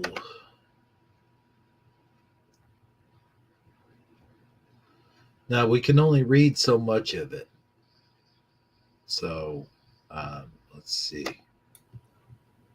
Gotcha. I don't know. I may have trouble sharing this.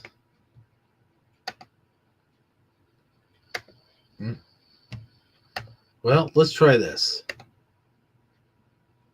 There's my whole screen.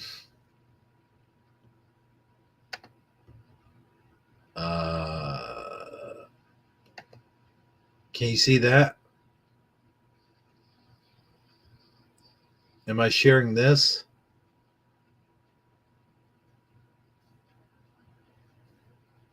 Okay. Getting no answer. Yeah, you're sharing the whole entire screen that's on there right now. Right. That's what I'm saying.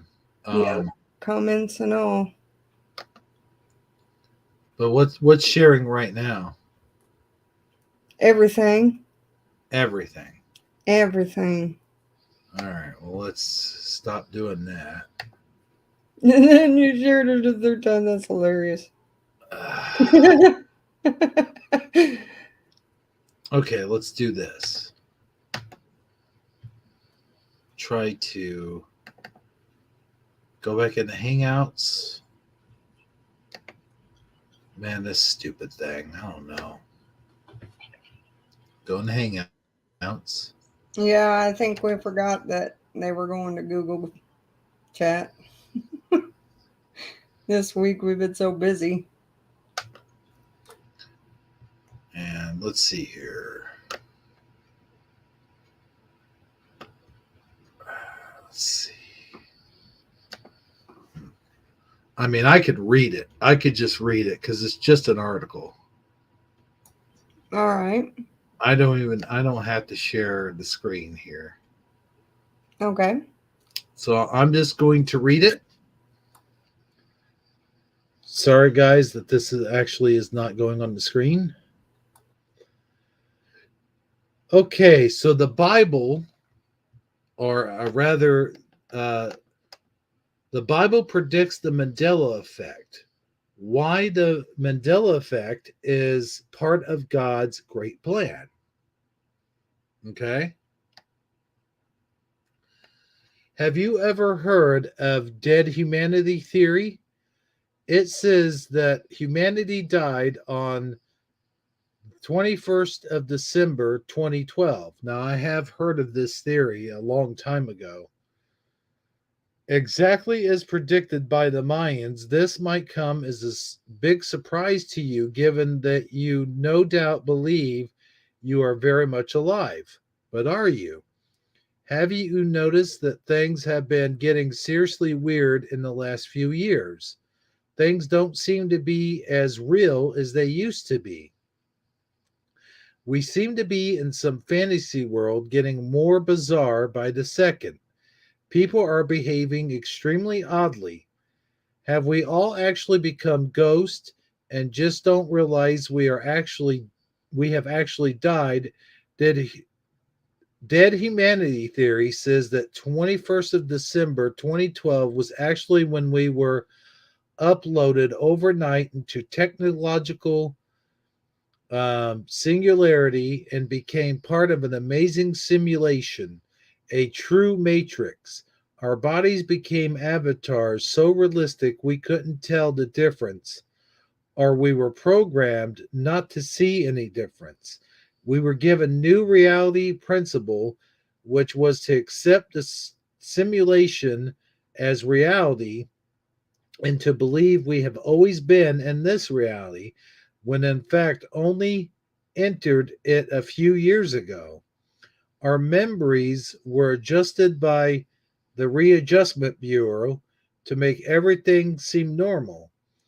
In the years leading up to death of humanity, many people were subjected to various test experiments to prove the concept. They had their consciousness uploaded to singularity, then back again. Since they experienced different things in the simulation, they ended up with conflicting memories. This all became known as the Mandela effect. Some people in the simulation realized that things had changed dramatically, and they came up with the dead internet theory, which said that the internet was the same as it used to be, wasn't the same as it used to be. It had actually died and been replaced by an internet controlled by AI. Most content on the internet was bot generated. Most social media updates were by bots. We were responding to a bot created world that had less and less needed for humans. These people hadn't got quite the right theory. It wasn't the internet that had died, it was humanity. However, these people had powerfully intuited that something phenomenally strange was going on. They just hadn't realized how strange. As Sir Arthur Eddington said, not only is the universe stranger than we imagine, it is stranger than we can imagine. When in doubt, consult the Bible. It has all the answers, God's answers. What people have failed to realize is that the Bible itself predicts the Mandela effect. Now, the thing is, this is a book, and in order for me to read on to more into detail, of course, they want you to buy the book. Right. And of course, we're not going to do that part of it. But I found this interesting, is I have heard of the dead human theory, and it's a theory that we all died in 2012, and that we're living in this simulated world. But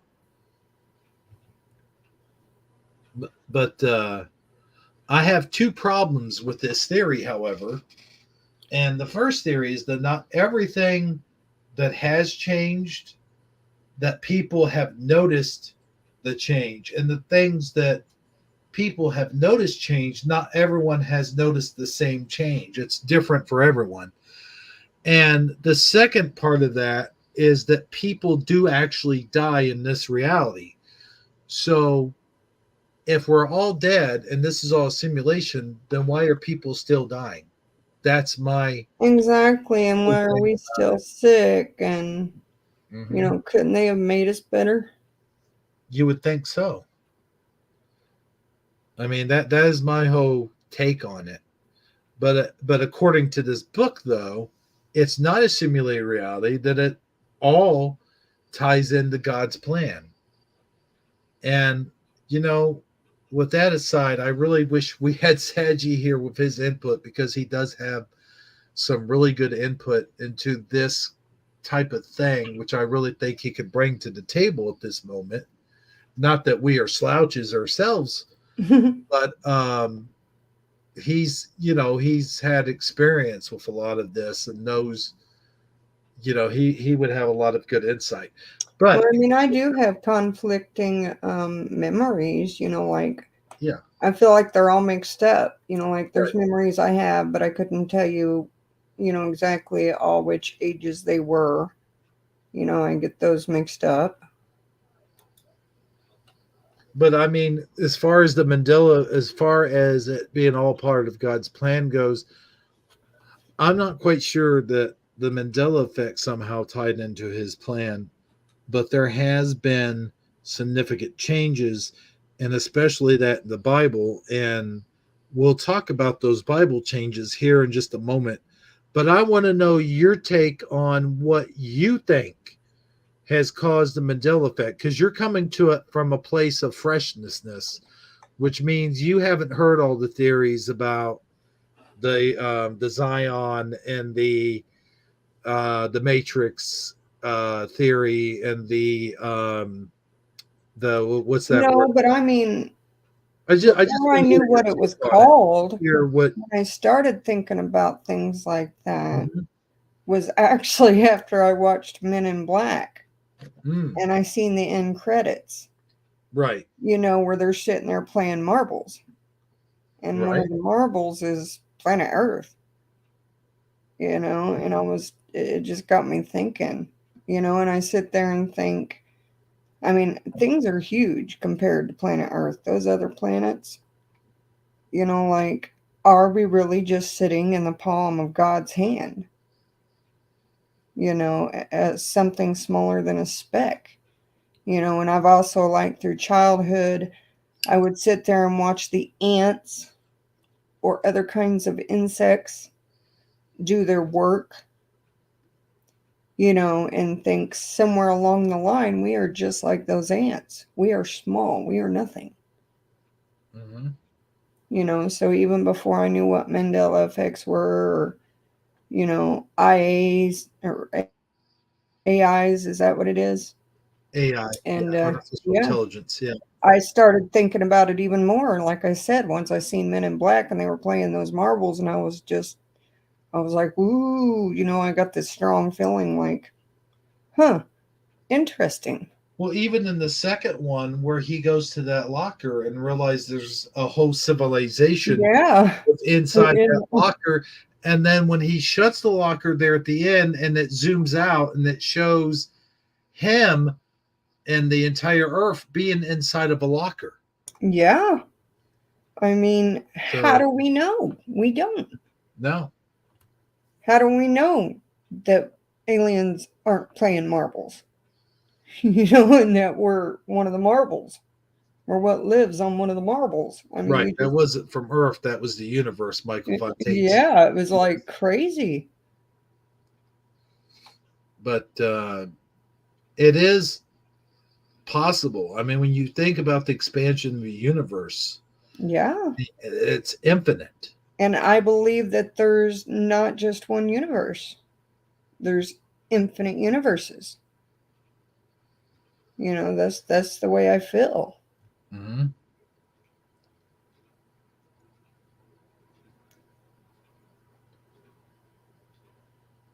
But yeah, sometimes I wonder, like, what really is in a black hole.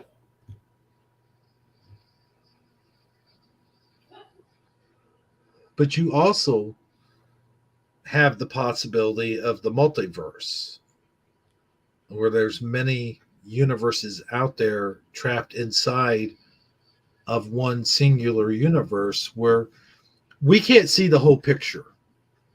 Like we Right. live in this little bubble that we just and we actually only live in one little corner and one little area of one little corner of a corner of a corner of a Oh, we are like not even a that's speck on the, dot that a pin leaves. that's well put. Yes. And to even try to imagine not just the entire world, but just try to imagine the entire universe and what lies within inside that universe, what could be inside the universe inside of a universe, like you talked about the Men in Black movies where they show a universe inside of a universe. Yeah. Inside of even a tinier universe. I mean, the possibilities are unlimited when you think about it. So Yeah, a lot of even when I was a kid, I wouldn't even squish ants because I know I wouldn't want some giant finger coming towards me and squishing me. So I would just sit there and watch them work.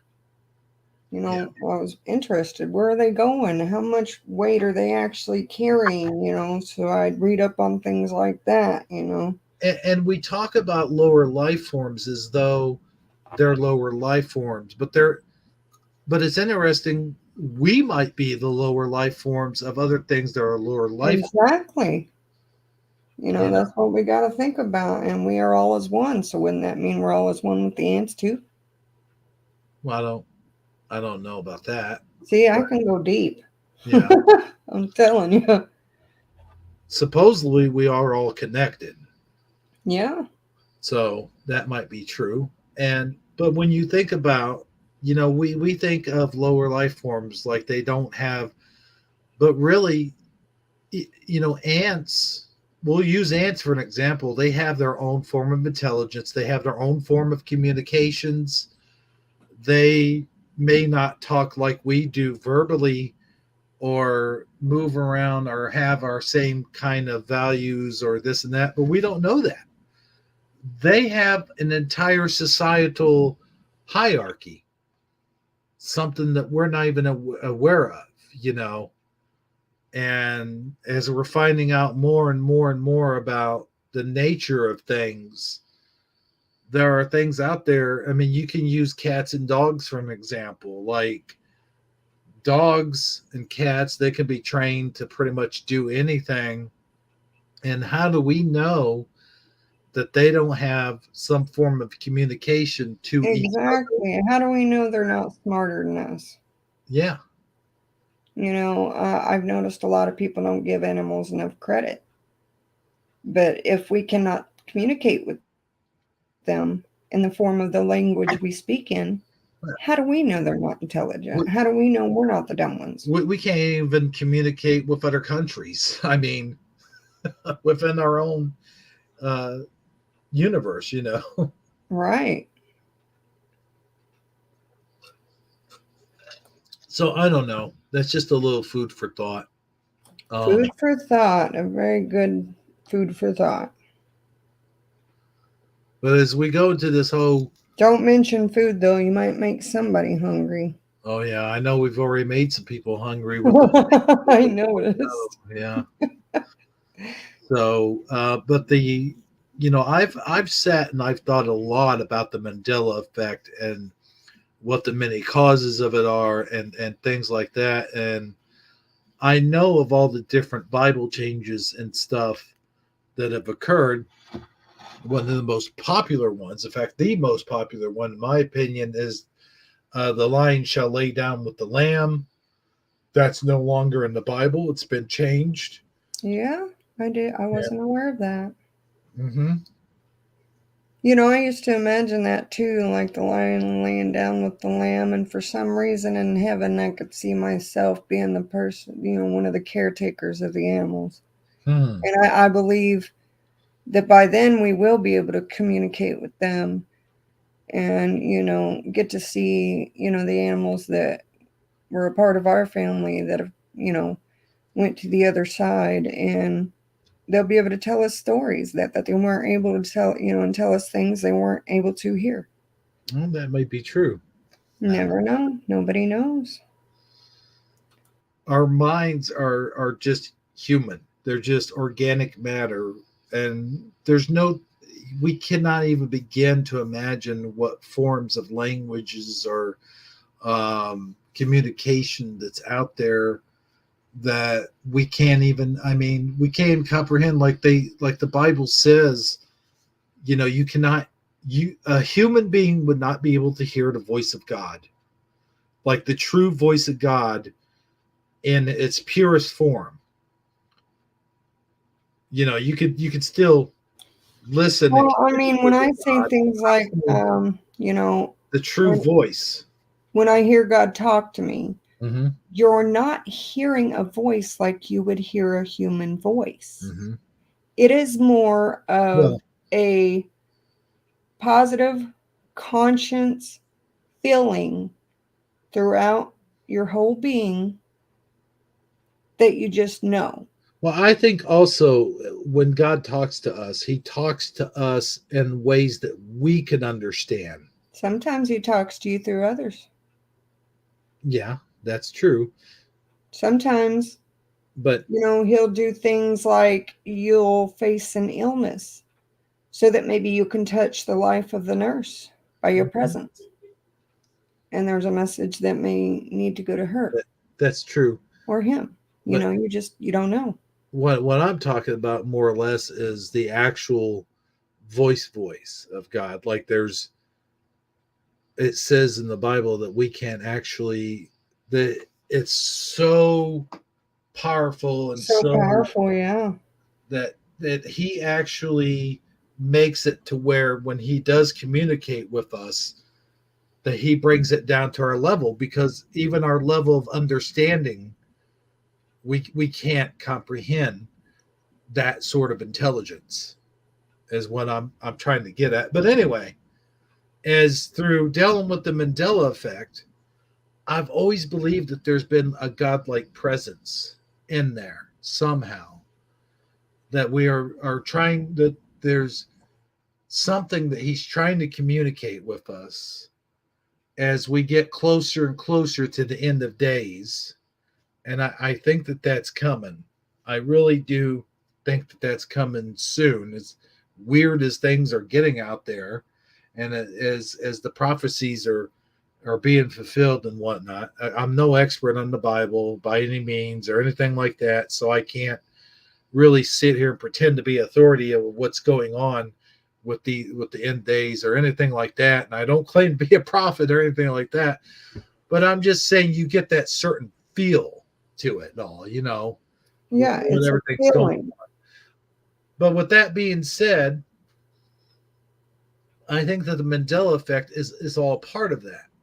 And so what I'd like to do at this time is sort of read this article I found, because Nicole Ackerman brought it up about the Bible changes.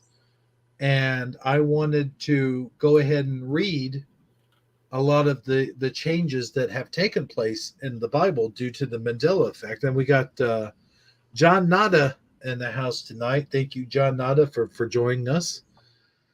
And of course, I can't share my screen for whatever reason. I don't know why.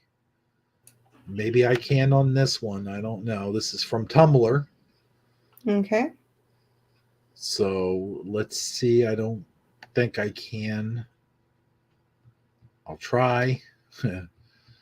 Let's see. Present screen. Shared screen. Yeah, it's still not. Okay. Let me tap Tumblr. I know you see the Hangouts. Yeah, okay. I tapped on it. I'm on it now. So that way I have it on. Do you see the my screen though? I see the screen. I see the chat. The Hangout chat? The Hangout chat, yeah. So if you want to just tap on that Tumblr and see if it pops up for you. Yeah, Because it it is. popped up for me. So, I mean, if you need me to read, We'll just read it. We don't need to present it on screen, I guess. We'll just read it. Yeah, if you want to read that, Bible changes in the prophecy, the Mandela effect. Do you want to read that? sure. Okay. The supernatural Bible changes are real and include the following: God's character attacked, homosexual and lesbian lifestyles accepted, gender confusion, covenant rainbow moved, conveniently no-hide Jews have adopted the rainbow, cannibalism, mischief, filth added to the Bible. Is that what that is? Mm-hmm. Name and word changes, identity confusion, new words added to the Bible, punctuation, and capitalization changes, singularity and plurality interposed, suffixeth added literally thousands of times, spelling, grammar, run-on sentences, non-sentence verses, complete scriptures removed, scriptures repeated line for line, smiling faces and winky faces, new words added to the Bible. The list continues to go on. Just read your KJV, and if you have eyes to see, they are undeniable. Okay, let me scroll down on that. And it is going to now talk about some of the Bible changes. If you scroll down,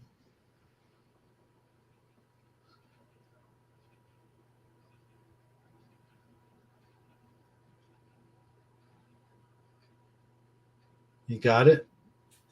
Oh, yeah. Would you like me to keep reading? Mm-hmm. All right. Bible changes and prophecy. The Mandela effect. Bosom of the Father. Excuse me? 1 John 1:18 KJV 18. No man hath seen God at any time.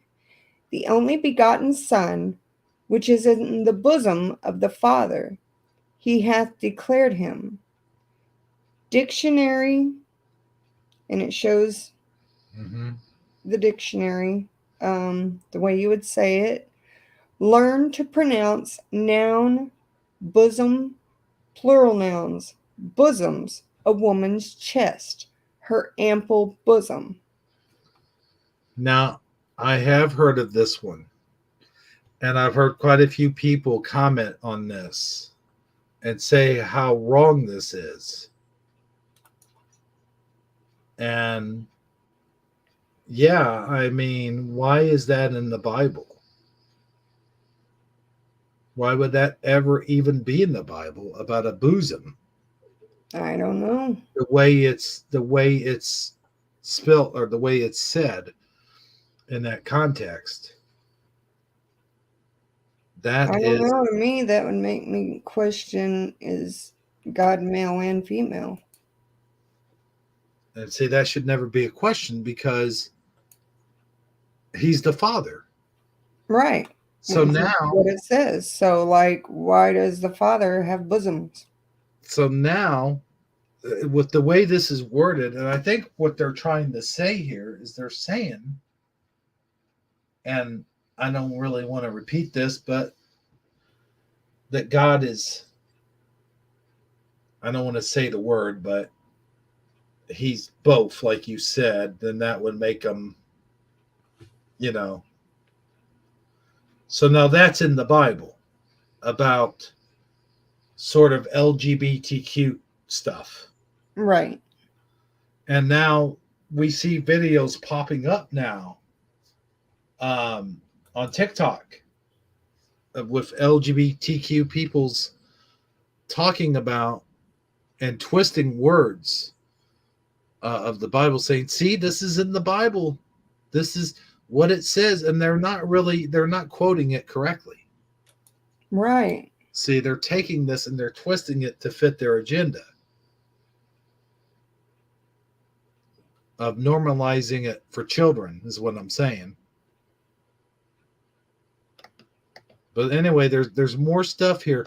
There's a couple things also that I want to add that you've probably not heard about these changes. So I'll go ahead and go over them with you. Okay. Wine skins. They mentioned wine skins are now wine jugs instead of wine skins. The word couch is now mentioned in the Bible. Okay. The Lord's Prayer itself has been changed. And I'm not exactly sure what the changes were. I mean, because I knew about these things a long time ago. Moses' staff, instead of becoming a snake, it becomes something else. I forget what that was all about, but the staff is called a rod now, I think. I think that was one of the changes. There's a lot of other things, but I'll let you go ahead and handle this next one. Okay. Bible changes in prophecy. The Mandela effect. Darling, power of the dog. Psalms 22:20. Deliver my soul. Sorry. You might want to go ahead and get that. Yeah. Deliver my soul from the sword, my darling from the power of the dog. The power Wow. of the dog. No, I don't even remember that being the word dog being in the Bible. No. See, that's some of the stuff that we talk about. And this actually says down here, I'll go ahead and cover this if you've got something you need to do. Yeah, if you want to cover the next few. Yeah. I will do that. All right. And she'll be right back, folks, momentarily. But here we go. Bible changes. Woeth Genesis 39:8. But he refused and said unto his master's wife, Behold, my master, woeth not is with me in the house, and he hath committed all that he hath to my hand. See that? I don't really, like I said, I'm not really an expert about the Bible, and a lot of these things I'm not really going to get. But woeth, I guess, is what they're questioning here. Woeth.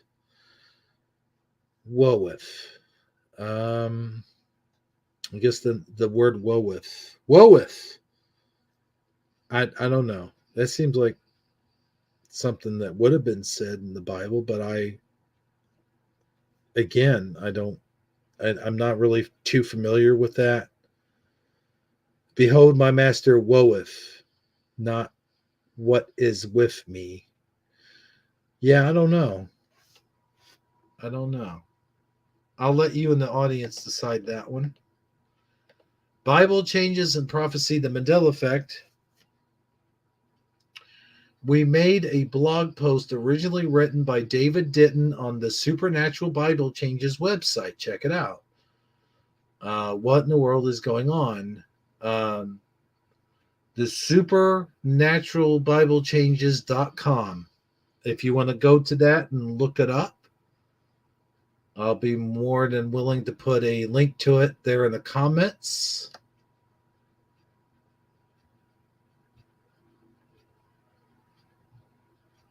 I'll put the whole thing on there. I don't know if this will create a link or not. But there's that. You got the Quantum Bible, hashtag Mandela effect, hashtag prophecy, hashtag Bible prophecy. Bible changes in prophecy, the Mandela effect. Here's another one. Have you ever heard of our God Most High referred to as the King of Terrors? Job 18:14, King James Version 14. His confidence shall be rooted out of his tabernacle, and it shall bring him to the King of Terrors. Okay, so God is being referred to the King of Terrors. That's not, doesn't seem right. Even though I'm not really familiar with the Bible, this one definitely stands out. Why would God be referred to the King of Terrors? That's the opposite of what God is all about. So, yeah, that one does not make sense at all. At all. That's About the only thing I remember on that is, you know, to something about being afraid, fear. There's some verses in there that have fear. You shall fear the Lord, something like that.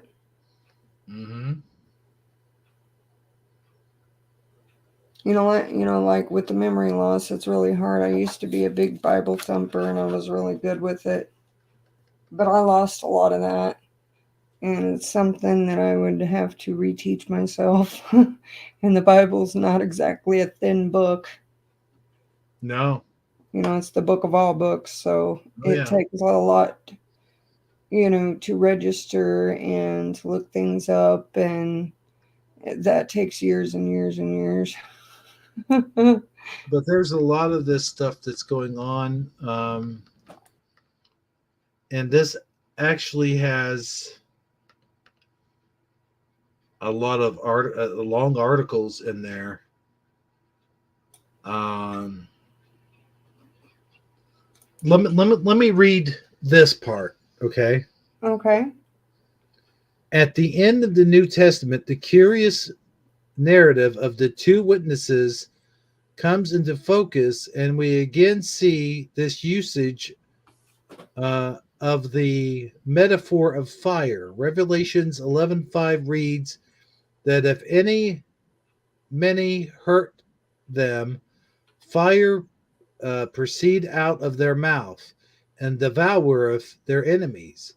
And this is the way their enemies are killed.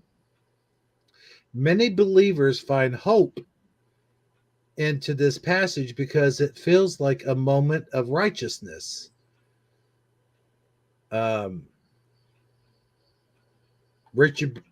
Retribution against the evil scoffers of God.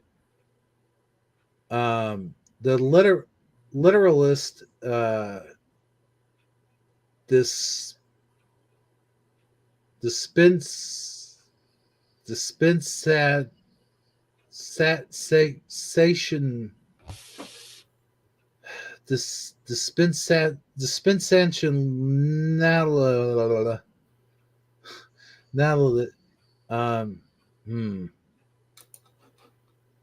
I'd help you, but I'm trying to figure out where in the world you're at. Yeah, I'm down here. If you scroll in your thing there. Did the two witnesses die at the Alamo? Yes. That's what I thought, and I'm sitting here trying to look and see where you're even at. I was looking for a word that starts the evil scoffers of God, the literist, the dispensationalist. I think I just said that right. The dispensationalist. Yeah. Actually imagined two characters such as Moses and Elijah blasting away the enemies of God by literally breathing fire from their mouths, as seen in the famous or infamous Kirk Cameron film. However, we have to remember that when Revelation speaks of hurt, devouring, or killing, these actions most likely pertain the realm of the spirit, are more precisely the spiritual health of the person. This can help us distinguish between physical death and spiritual death. Spiritual death, after all, actually much more serious and cautionary. Looking a little more closely at the words using Strong's concordance, for an example, hurt can mean to do wrong to or to be offended toward, can mean to act wickedly toward. Certainly, those in the truth community are often accused of being offensive or offending others. Remember, Jesus did say, in the last days, many would be offended. And that is what's going on nowadays. Yeah, it is. Who can deny that big tech is censoring the truth community in 2018 to 2021 over what is deemed to be offensive or against its community standards? Well, there you go. Yeah, I'll agree with that for sure. And that truth community, okay. Just who are these two witnesses, though? And could they also be something other than assumed, rematerialized Old Testament heroes that never saw death? I mean, yeah, I was talking earlier about fulfilled prophecies, which, I was talking about how you see the Mandela effect coming into play, and you see everything that's going on with social media, and you see everything that's going on out there in the world. Everything that we had with the C word that happened, and the mandates and all of that stuff. And there were mandates that kept people from worshiping and stuff Yeah. like that. So when you look at all that stuff and you combined it, and you think about the end days and what it says in the Bible about the end days, how could that not lead you to the conclusion that the end days are close? Yeah, I've thought the same thing. And it's not just a thought, it's a deep feeling as well. Well is a deep subject too.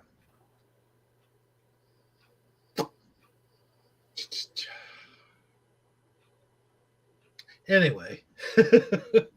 I'm still trying to figure out where you are. Have you read about Babylon yet? Well, I mean, you can if you want. Are you down to the Babylon picture? No. I mean, I was pretty much done. Oh, okay. I thought we were just discussing it. But if you want if you want to read about Babylon to kill some time, we could do that, because it does kind of tie in to the end of the world thread, which I'm talking about. Because as we were talking earlier about New York and how it's pretty much become like a dead zone, like, and anything and everything's up for grabs. The cops aren't doing anything to stop the crime. They're just letting it go. The gangs are kind of like the gang wars of what was that movie with Kurt Russell in it? Escape from New York. It kind of looks like that. And they often call, New York Babylon. Like we are the Babylonians. Right. Like the government's the Babylonians, right? Yeah. That's what they referred to as the Babylonians. So yeah, go ahead and did you read did the two witnesses die at the Alamo? I don't know. And if you did, how far down did you read to? Did you read past any of the pictures? No, I skipped over it.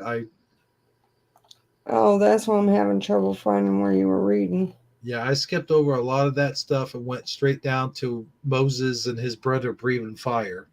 Okay, and then you want me to read underneath that? Let me see.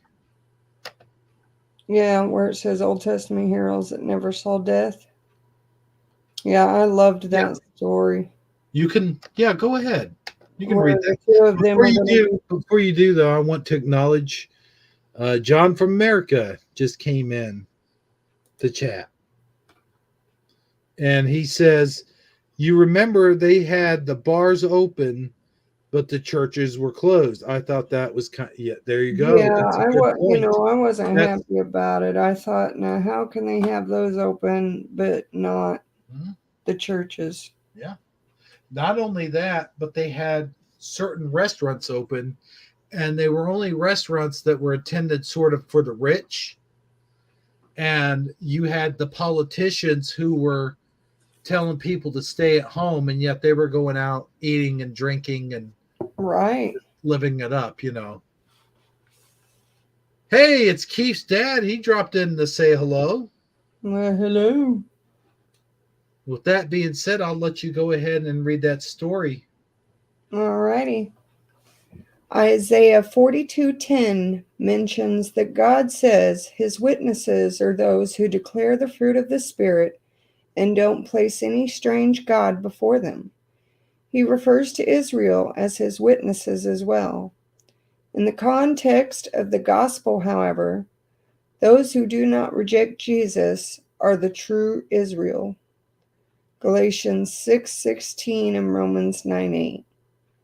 In the mouth of the two witnesses, or three is a Bible change, everything is established. 2 Corinthians 13:1. They are the two who are anointed to serve the Lord of all the earth. Zechariah 4:14, which is said of the two olive trees mentioned in Zechariah. The olive tree can represent a large group of people. Jeremiah 11:16, which is what God said of all Israel. Yes, he refers to them as a thriving olive tree. To be sure, Romans 11:16 through 18 also says that because of faith in Christ, we have become part of a people who are grafted into the olive tree that represent God's set apart people, both Jew and Gentile. Lampstands in Revelations also represent different portions, churches of the body of Christ, Revelations 1:20. So we have the two olive trees and two lampstands, now changed to candlesticks, who the two witnesses are compared to in Revelations. Jesus also said, "Let your light shine. Keep your lamps burning." Matthew 5:16 and Luke 12:35. And he tells us we are trees bearing fruit. In short, the two witnesses very well could be God's called out people who will serve the Lord of all the earth, who will place no idols before themselves, rather than two supernaturally gifted individuals causing sensational scenes of fire and brimstone on the mockers and scoffers of the gospel.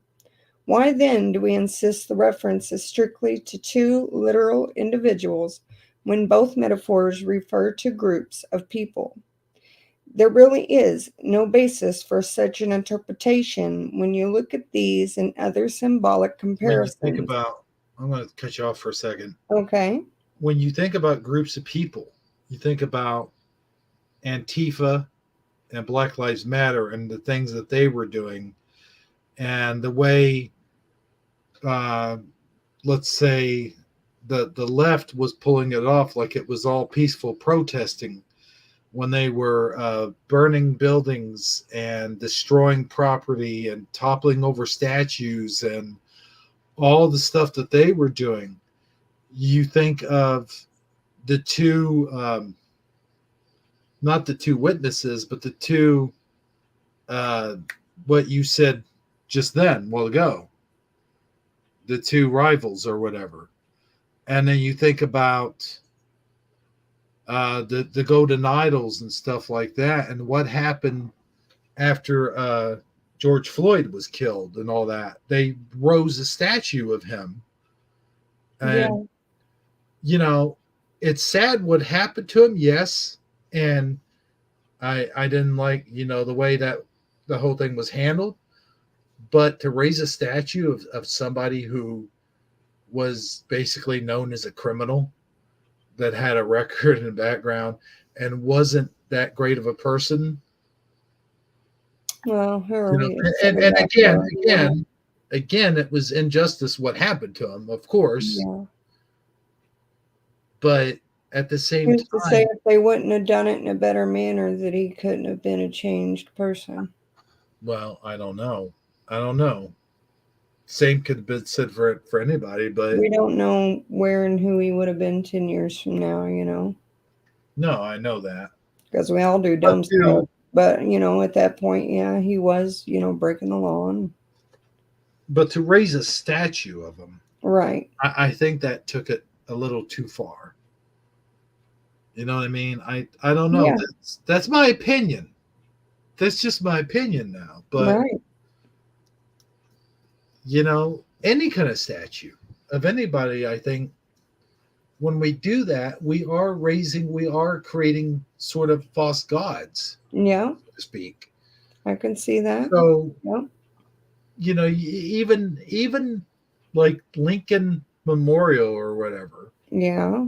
I mean, even something like that that's supposed to be a representative of good still is sort of creating false idols or golden calves or whatever you want to call it. Yeah. I kind of disagree with that. I mean, I disagree with there being statues. They would just knock down the statue in the next verse. So yeah, we got Suso, by the way, who has entered the house. Hey, Mr. Suso, good to see you. Welcome to Shifty Sunday. It's a good feel out here. We've been having some good chat. Sagittarically speaking was here earlier. He had to drop off to night. The Great Reset. Sorry. Yeah, the next reset. You're right. But yeah, he had to go night, and we're just reading this article I dug up, and actually, Suso, I'm glad that you're here, because as I was telling Amazon Lion earlier on, there is sort of this connection between a lot of us who are affected with the Mandela effect, and that is that a lot of us have had near-death experiences who experienced the Mandela effect, or maybe that's how they woke up to the Mandela effect. And I told her, so I didn't tell her what happened to you, but I told her that you went through that experience and that you had sort of mentioned it as being sort of a crossover, sort of like you weren't in the same dimension, like you weren't in the same universe, like there was a different, I can't explain it as well as you can. Okay, I can't explain. He wrote a book, Amazon Lion. Wow. He has a book out, which mentions his experiences, and yeah, she's very much in the States. You might say she's really close to me. But if you want to leave something in the comments there that maybe explains it better, I don't know.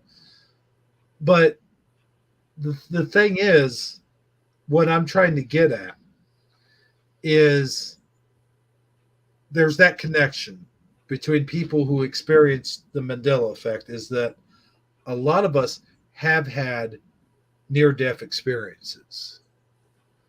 And there's also sort of the biblical experience that we've all had. And I mentioned that at the beginning of the show as well. And you've had sort of both experiences. But I won't lie, it is exhausting. You've had the experience with the Holy Spirit. I have, when I was 7 years old. And you've had experiences with near death. Oh yeah, quite a few times. So I'm pretty tired. Quite a few times. Oh yeah. So I'll send you a signed book, Hebrew. Just need an ad. Oh, thanks, Mr. Suso. I do have your email, so I will send you an email. Yeah, All I that. keep getting told I should write an autobiography. I thought, Lord, I've been through so much, I'd never be done with it. It'd be like a to be continued is what I'd have to put after every book because I wouldn't know from one book to the next if I was still gonna be around. It'd take me forever. I'd be writing every day till the day I passed. And I'll tell you what, I'll even what do you call? I promote your book. How about that? I'll Yeah. do that for you. I'll put it up on all of my at the end of all of my shows. Yeah. Once I get it, I'll say, "Hey, And of course, I used to write Suso's book poetry. signed to whom?"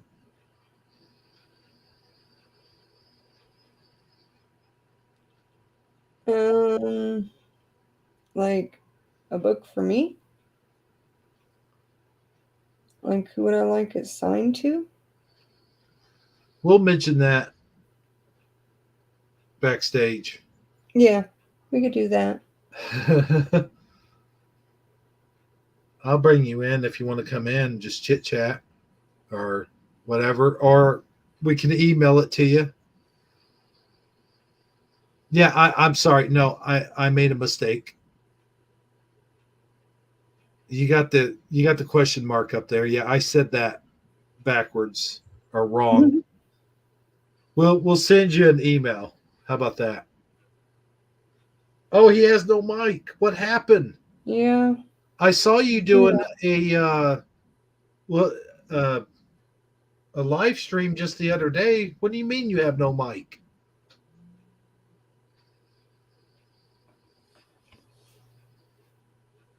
I know I saw him do either a live stream or a video or something. Oh no.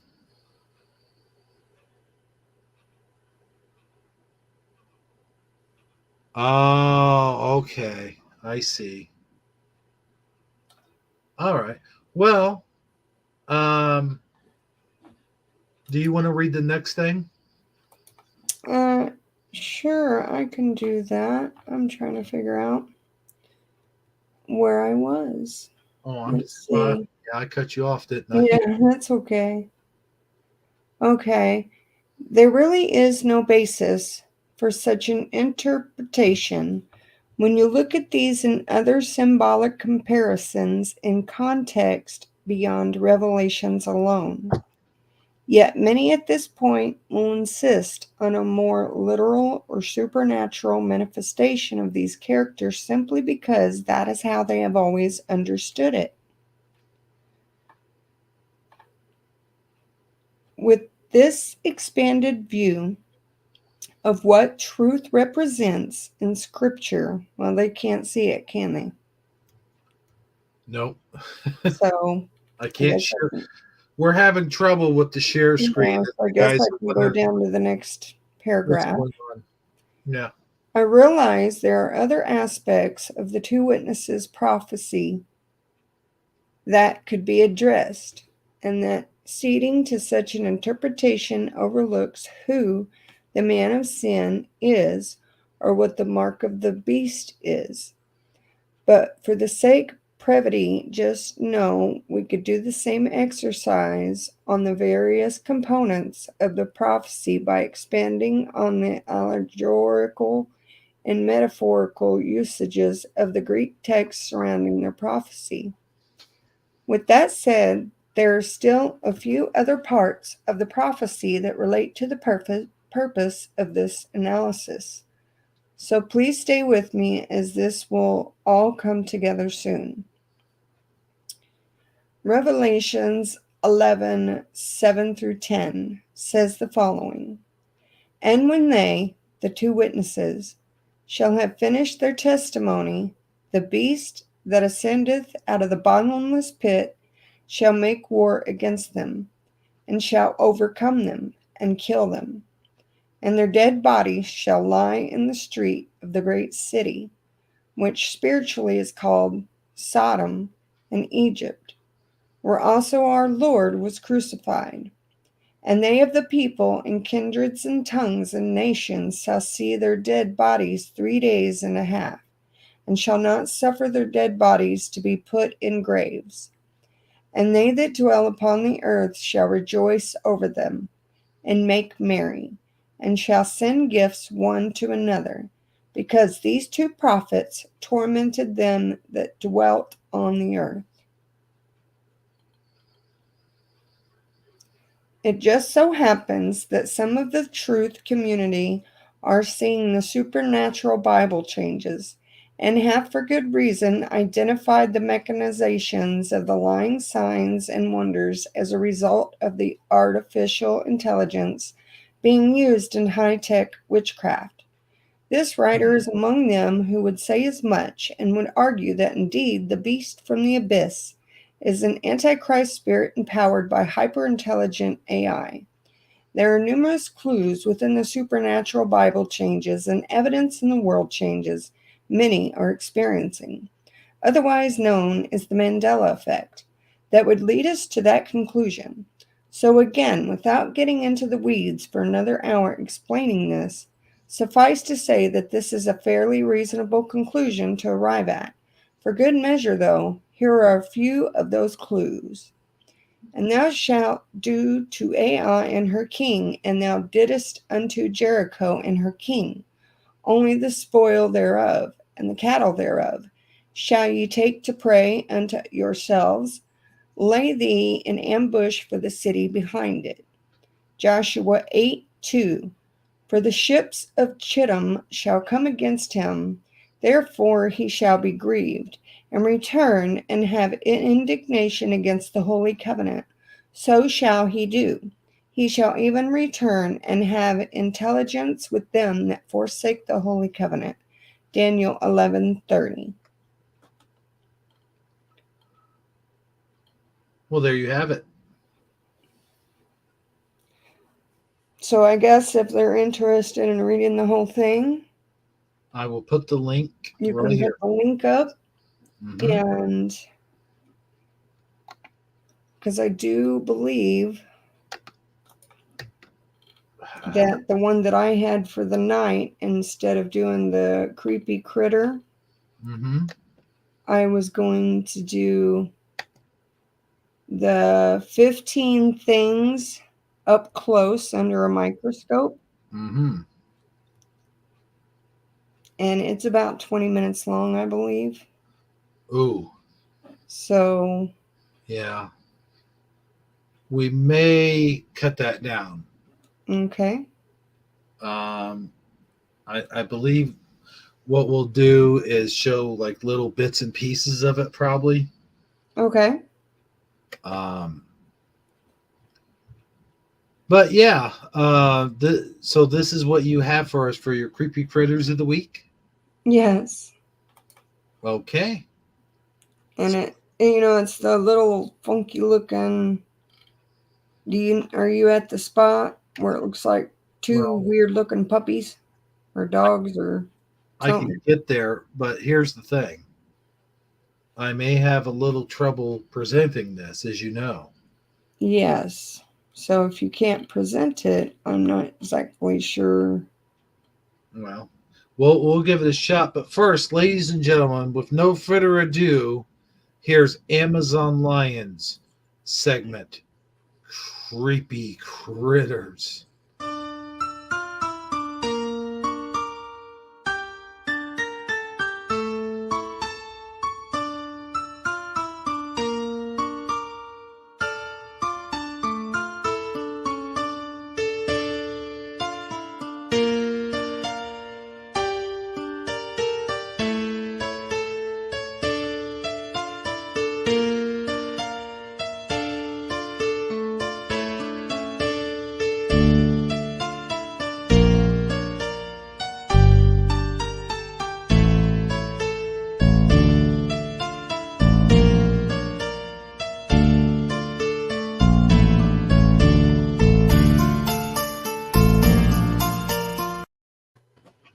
Okay, now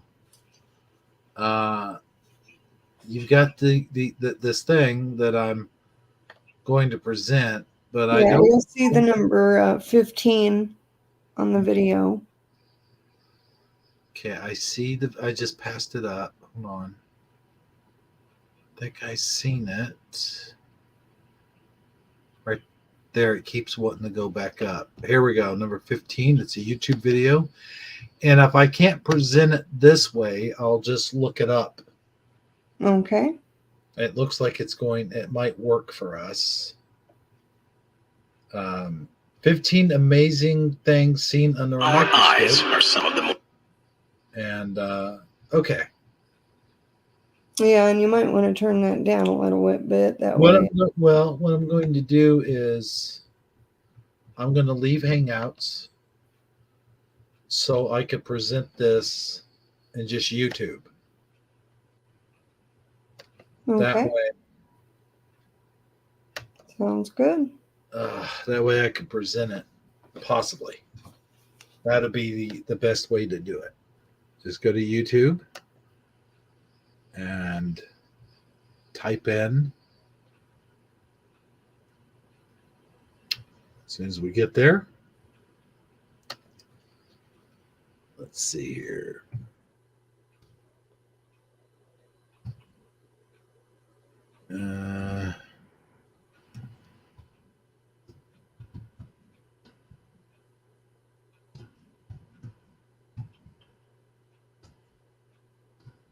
Here it is. Let's see.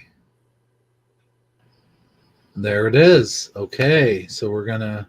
Our eyes are some of the most advanced found in the animal kingdom. No, I don't see a video. No, not yet. I know. Not presenting yet. Here we go. Now, these are things that are seen up close under a microscope. There is some yucky ones in there, but there's also some interesting ones in there. All right. I thought the first one was interesting. Here we go. Let's check it out. Something that gives us an unparalleled view of the world around us. What we see, though, is just the tip of the iceberg. It's time to reveal what's hidden beneath the surface as we take a look at 15 amazing things seen under a microscope. Number 15, orange juice. Orange juice is a staple liquid that you'll find in refrigerators around the world. But perhaps the greatest surprise is that it only became widespread in the latter decades of the 20th century, after being found to be a palatable way of ingesting nutrients during the Second World War. It's now a crucial industry in places like Florida, where many tens of millions of gallons are produced each year. But rather than being a smooth liquid like it may appear, it's far more complex than you'd imagine.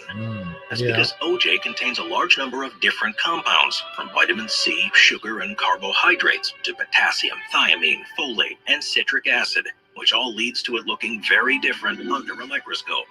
Magnifying the juice by 100 times reveals a complex crystalline structure that looks more like what you'd expect to see in a mining operation as opposed to a breakfast beverage. Look at that. When it's looked at with polarized light, How neat is that? mildly different colors. That is orange juice. And pulpy versions of the drink. Up close. Take a sip. Don't forget that what you're swallowing is much more complicated than it appears at first. Number 14, shark skin. Sharks are the alpha predators of the oceans and strike fear into the minds of any other creatures Yeah, that they. it looks like teeth. Of course, one of the biggest traits that make them such efficient hunters is their rows upon rows of sharp teeth. But their skin is also integral to their abilities too. If you've ever run your hand along the skin of a shark, you'll know that it has a very sandpapery texture to it, in a way that makes. That's funny because it looks smooth. It doesn't. Yeah, it looks smooth, but man, those teeth. Ooh, no. No, thank you. I would not want to be one of those people that go diving inside of a shark tank. Nope. Makes it very different to the skin of any other animal, and it's only when you see it under a microscope that you'll realize why this is. Their skin, instead of being made up of cells like ours, is actually what's described as a dermal corset that's arranged as a helical network around their body. Wow, look at that. Yeah, it looks like teeth. It looks like the teeth that are in their mouth. Yeah, it looks like it. But smaller. very jagged edges there. Yeah. terms, this means that their bodies are surrounded by a layer of microscopic teeth that are all arranged in a specific pattern, and it performs two main functions. The first is that it acts as an external skeleton that's attached to their swimming muscles. It means they're able to conserve energy. And the second is that it gives them a hydrodynamic advantage, so they're able to swim faster through the water with less effort than would otherwise be needed. Wow. Furthermore, each tooth-like structure in their skin generates a small swirl in the water as the shark passes through it. And this has been found to create a suction effect that gives the shark further thrust that helps it move forwards even quicker. Of course, I haven't had the urge to go around petting sharks. No, it's not a puppy. I would not know what a shark's skin feels like. Just like the teeth in their mouths, sharks will quickly replace any parts of their skin that are damaged. And some species will grow these dermal denticles in a different shade to give them the ability to camouflage in within certain aquatic environments. Number 13, chalk. Huh. Chalk is one of the most commonly used natural substances around the world. You're probably familiar with it from its use on Look at chalkboards that. or on sidewalks, but also in the production of building Yeah, materials, it's really neat to find out acids, and cleaning about products. chalk. Oh, I did not push any button. That While it may happened. seem like a I fairly don't know how simple that substance, it's actually far more complex than most people realize. To understand why this is, it's important to know how chalk formed in the first place. All of the world's supplies originated during the Cretaceous period between What? 99 and 65 million years ago. That's what they say. The Earth. It was a relatively calm atmospheric time when there wasn't much ocean bed erosion in I certain like this places. cartoon. And over millions of years, layer upon layer of microscopic You would. were made of calcite, built up on top of each other as they died. This further compressed over time, and it's now the only form of limestone that shows signs of compaction. And the result is a solid material that can easily be crumbled, or where a layer can be removed as it's pressed against a harder substance. This history can still be seen. You know that road that we go down when you're going down 57, like South 57, and you see like that rock formation on Yeah. either side, and Yeah. that's kind of what this reminds me of. Yeah. In chalk when you look at it under a microscope, and it's only then that the material reveals itself as a marine graveyard. Wow. The individual remains of these Look at creatures. that. It's got such a really neat design. 12. Tapeworm head. Ooh, no. This one is Ew. ooh, tapeworm head. That are Ew. a series of egg packages known as Oh my pupa gosh. that are continuously Gross. released into their surrounding It is gross. environment. See, this is the creepy Wait, critter. This is the This gross is thing.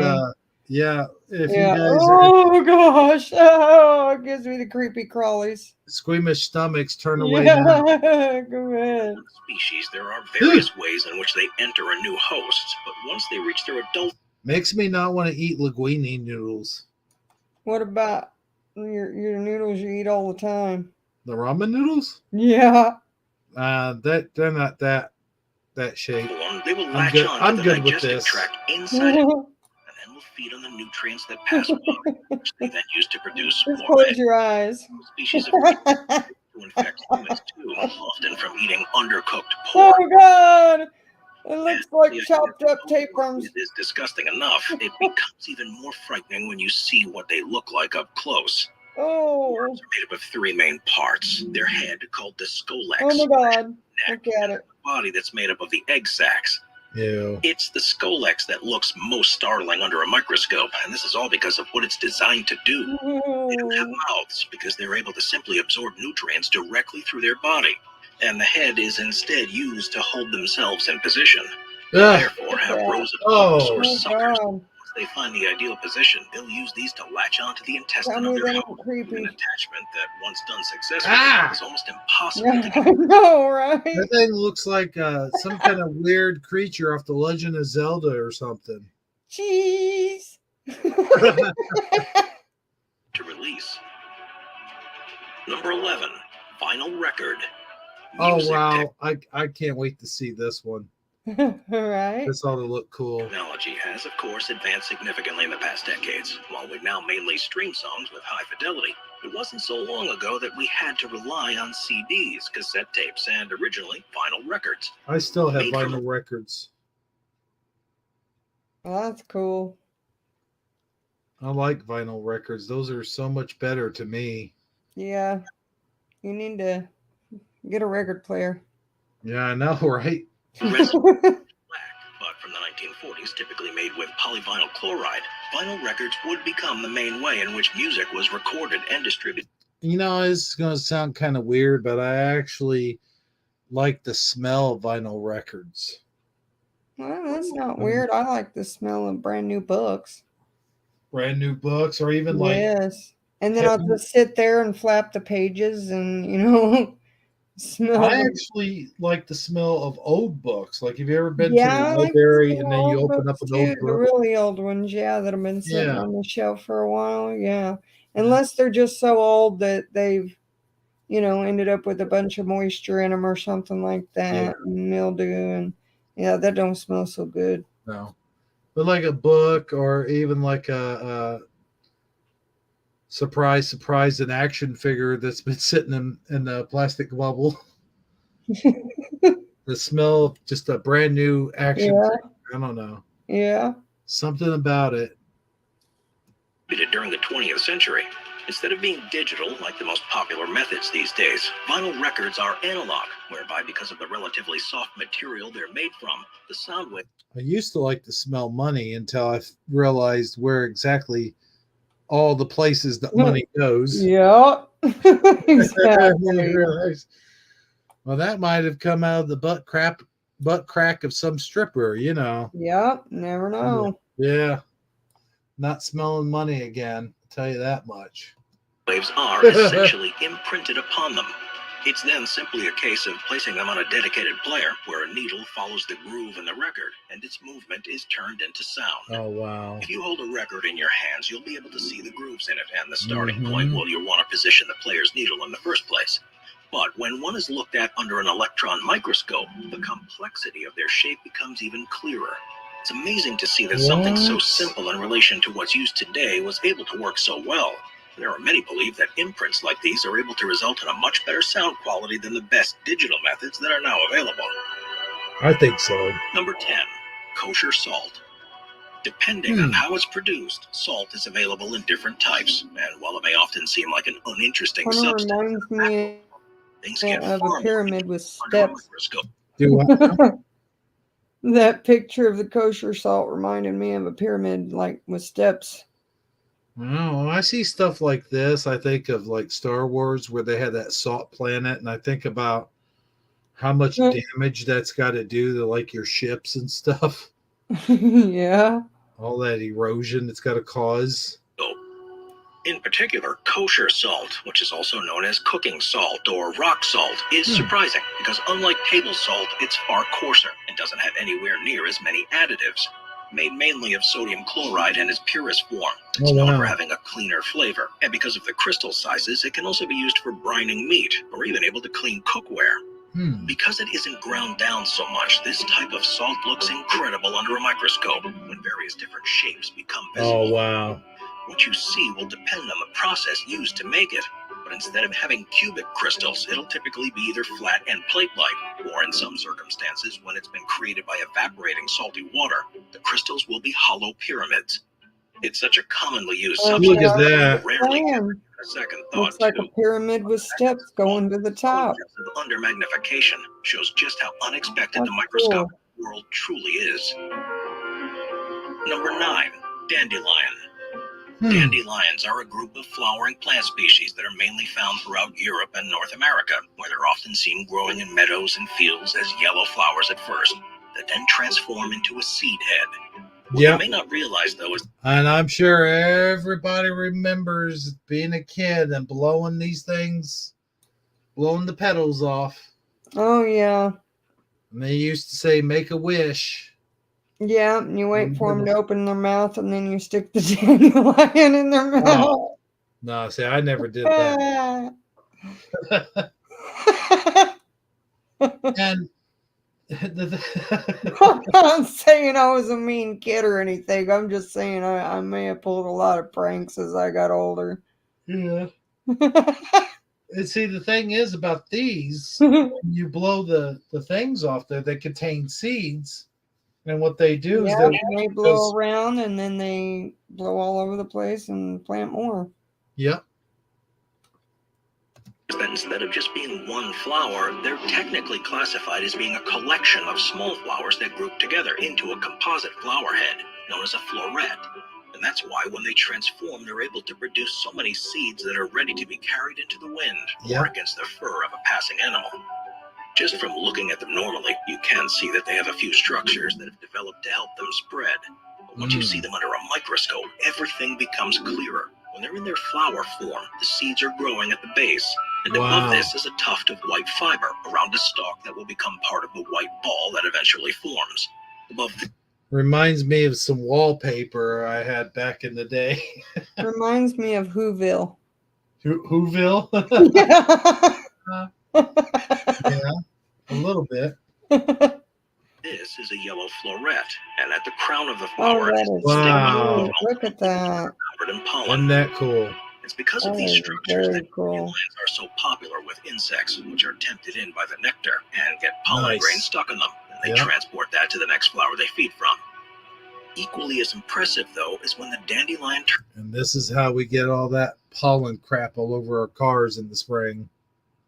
Right?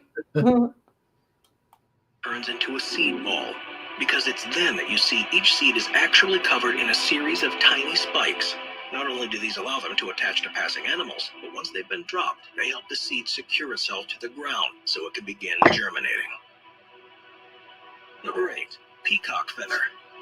There are 3 species of peacock, 2 of which are native to Asia, and 1 of which Oh, originated I in love Africa. peacocks. For good reason. They're known for I being love some their color. neat and spectacular of all birds.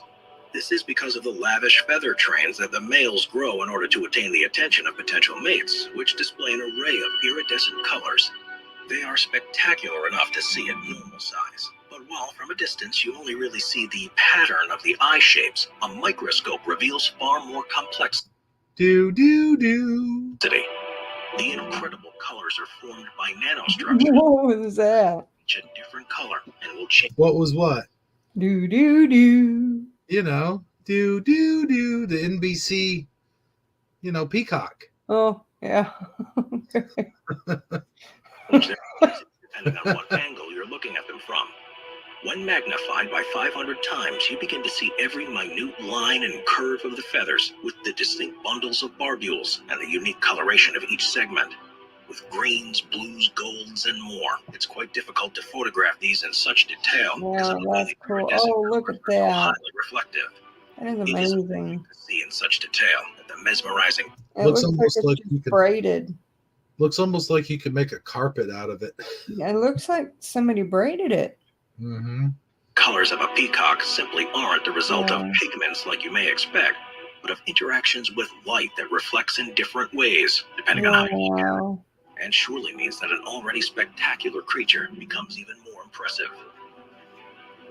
Number 7, ensutite and cacoxanite. Most natural compounds that are dug from the ground look no more interesting than any other piece of stone or rock. But depending on their chemical makeup, they could well be hiding something beautiful on a microscopic level. Looks like This dirt. image shows 2 Yeah. minerals, ensutite and cacoxanite, under 5 times magnification. It's unlikely you'll ever heard of them because they're not I particularly feel like it's looking at me. Cacoxanite, for example, is a golden-colored mineral made up of iron, phosphate, and aluminum. Could you Wow. notice how it looked like it had several eyes?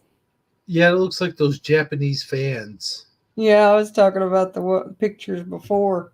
Oh. If you look at it, it looked like it had tons of eyes. Yeah. Extracted. Its name, in Latin, means bad guest, in reference to the fact that its presence will reduce the quality of iron that's smelted from the ore, so it's usually seen as bad news whenever it's seen. Huh. Ensutite is a dull, boring mineral that's made of manganese and oxygen, and it's often found in larger manganese deposits around the world. Kind of looks like liquid metal. And it has, for a time, been used in production of cathodes used in zinc-carbon batteries, but this is being phased out in favor of synthetic alternatives. Together, though, these 2 minerals complement each other in a way that almost seems organic. Don't let Superman get around that. Just say, Right. In the image. and shows that beauty can be found in almost anything so long as you look hard enough. See, look at that picture. Seawater. Did you see Yeah, it? I saw it. Yeah. It seems like it has a bunch of eyes. Yeah. Oh gosh, look at the seawater. It's one of the most Wow. surface And of our that is all what planet different kinds of what's creatures that you actually see, in seawater. but in microscopic We form. all know about it in comparison. That one Wow. looked like plankton. Yeah, it was cool.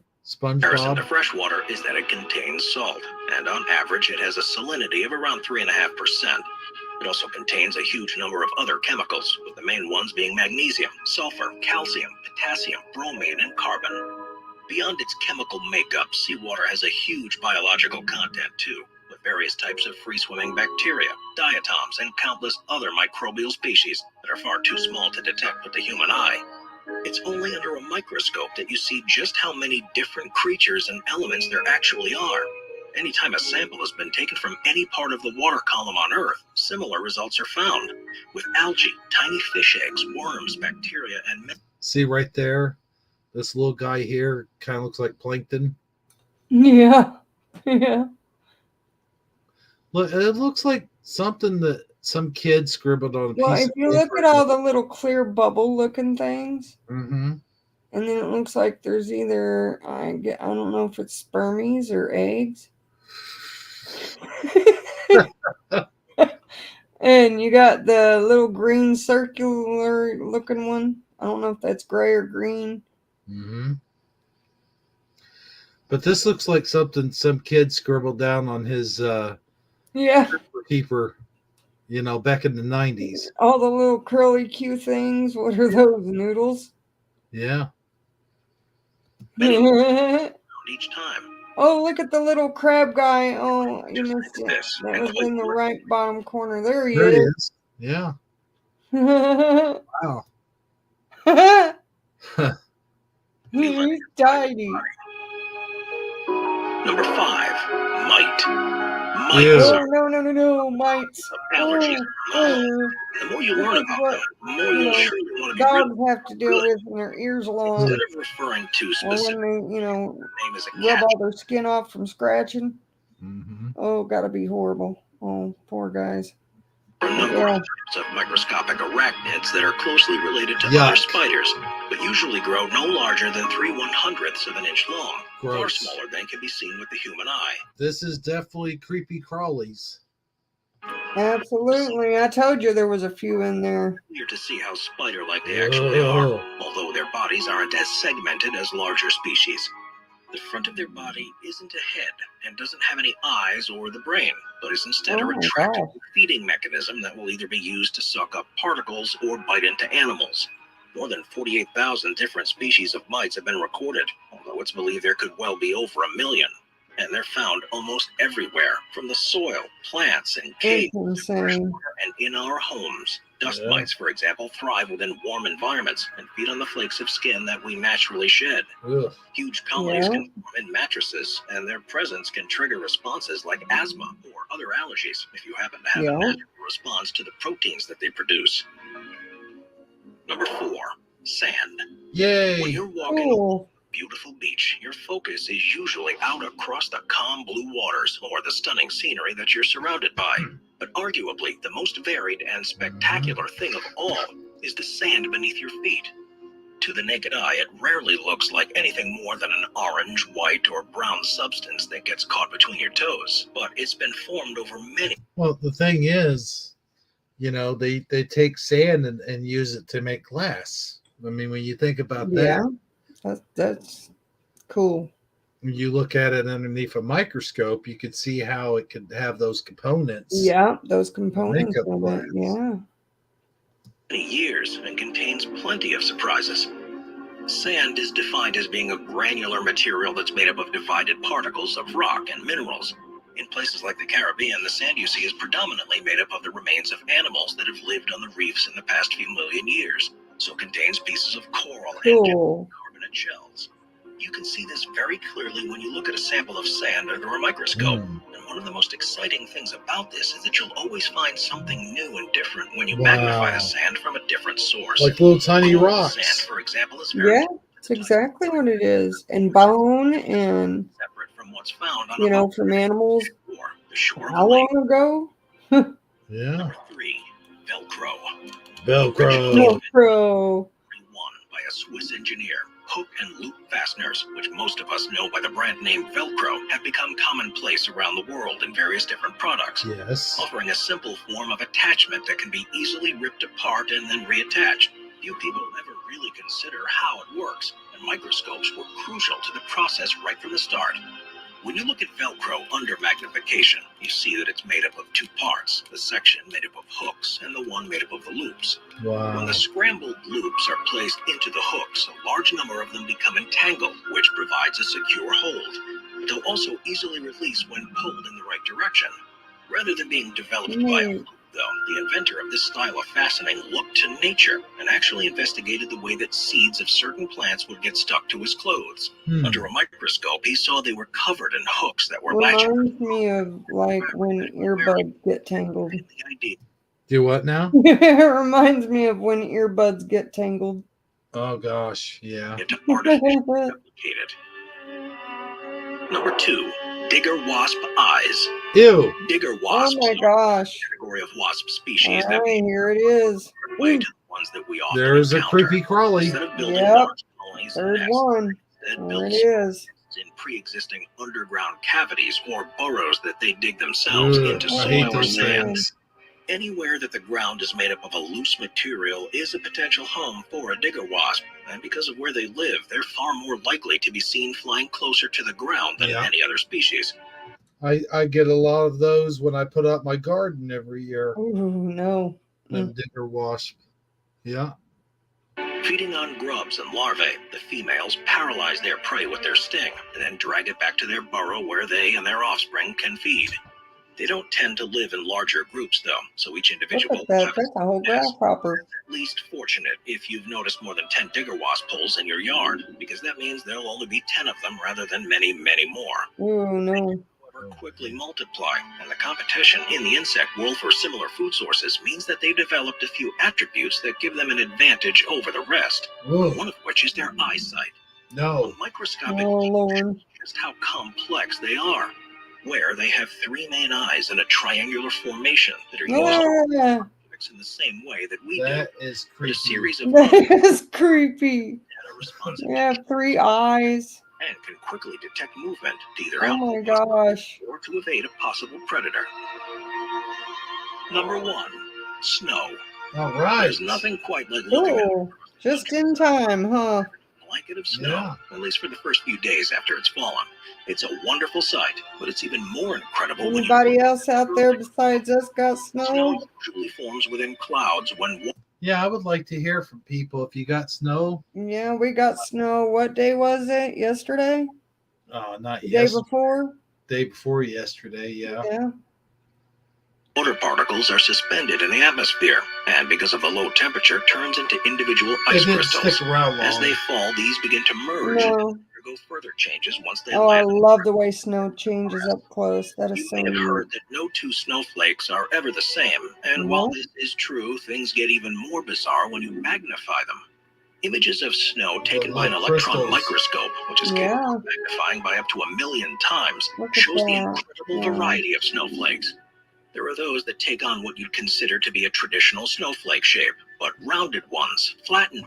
You mean like those little teenagers that get on the internet and complain about working 8-hour shifts at a Starbucks? Is that what they mean by snowflakes? I can't handle this job of pouring coffee. I can't believe they make me do work. Ones, tree Honestly, I've seen a video like that here lately. You ever see that video? No. Oh my gosh, you got to check that out sometime. I'll have to send it to you. shaped ones, hexagonal ones, and many, many more. Researchers have also found that based on electron microscope images, you're able to narrow down the exact region where it fell to, because the water composition and environmental conditions are unique. That one looks just like a splat of paint. The ice caps It looked of like the it had a face on it, didn't it? I don't know. I didn't see the face. Yeah. Mars is very different thanks to its composition of water and frozen carbon dioxide. Watch our nature playlist. Well, there you have it. That's it. There you have it. I thought that would be a neat little addition to the creepy critters. I saw some in there. Even there was all kinds of emotions going through all those up close and personal, microscopic close-ups.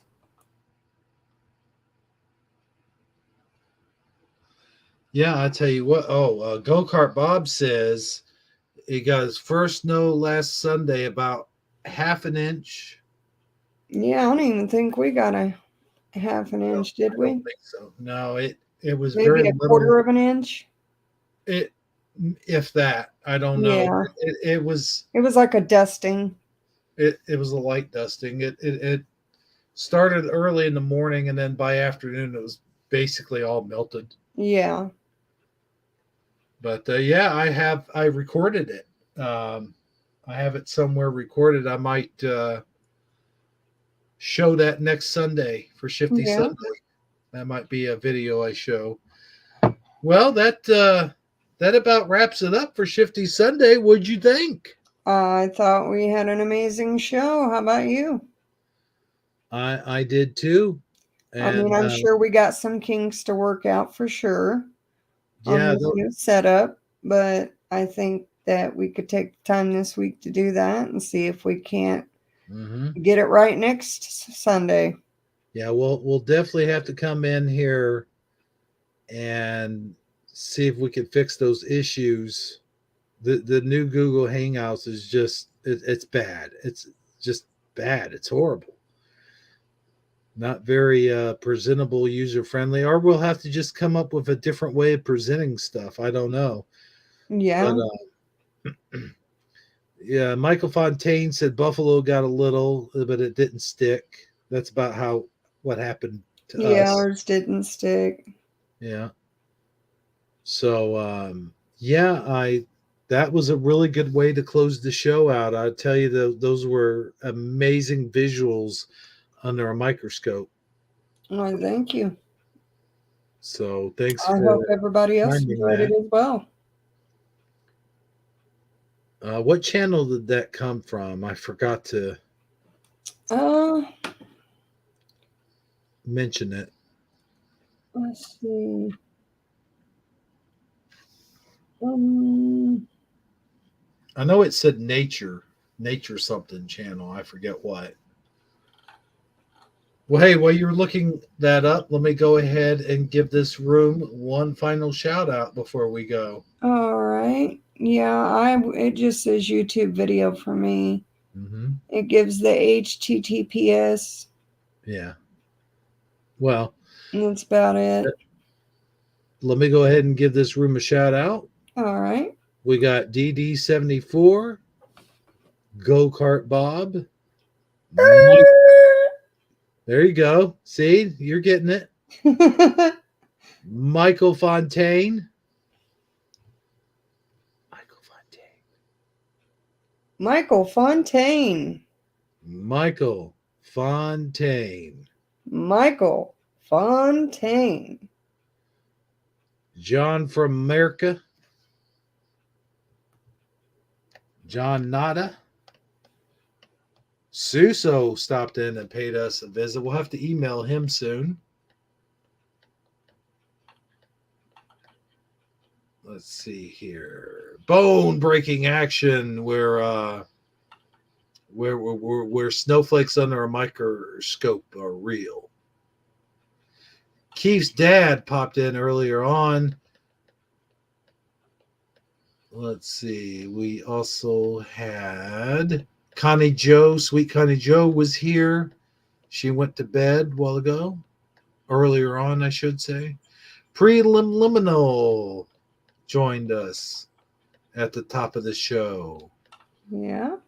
Nicole Ackerman. Good to see Nicole Ackerman in here. And some of that Bible stuff was done for Nicole Ackerman's benefit. She gave me the idea, and that's about all I see here. Let me go down to the newest comments. And that's it. That's all. We might have had some lurkers. And for you lurkers, I say thanks for lurking and watching in on our Shifty Sunday, this fine Schwein Sunday of mine. Yeah, that's all, folks. And I would also like to thank Saji, our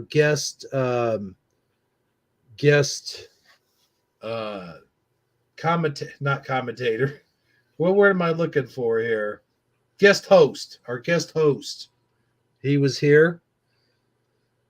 And Amazon Line, thank you as always for joining us on this here fine Schwein Shifty Sunday. Oh, you're more than welcome. I'm happy to be here. For finding I have fun every week, and I hope each and every one of you have a blessed week. And if there's someone out there not going through such good things and not having such a great week, you're in my prayers. And I'll see y'all next week. Hebrew 77, it was fun. And I'll see you all soon. All right. And thank you for bringing us such great memes once again and great stories. Thank you.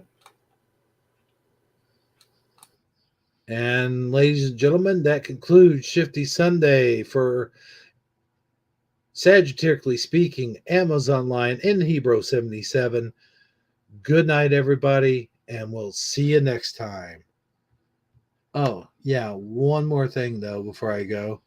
Do.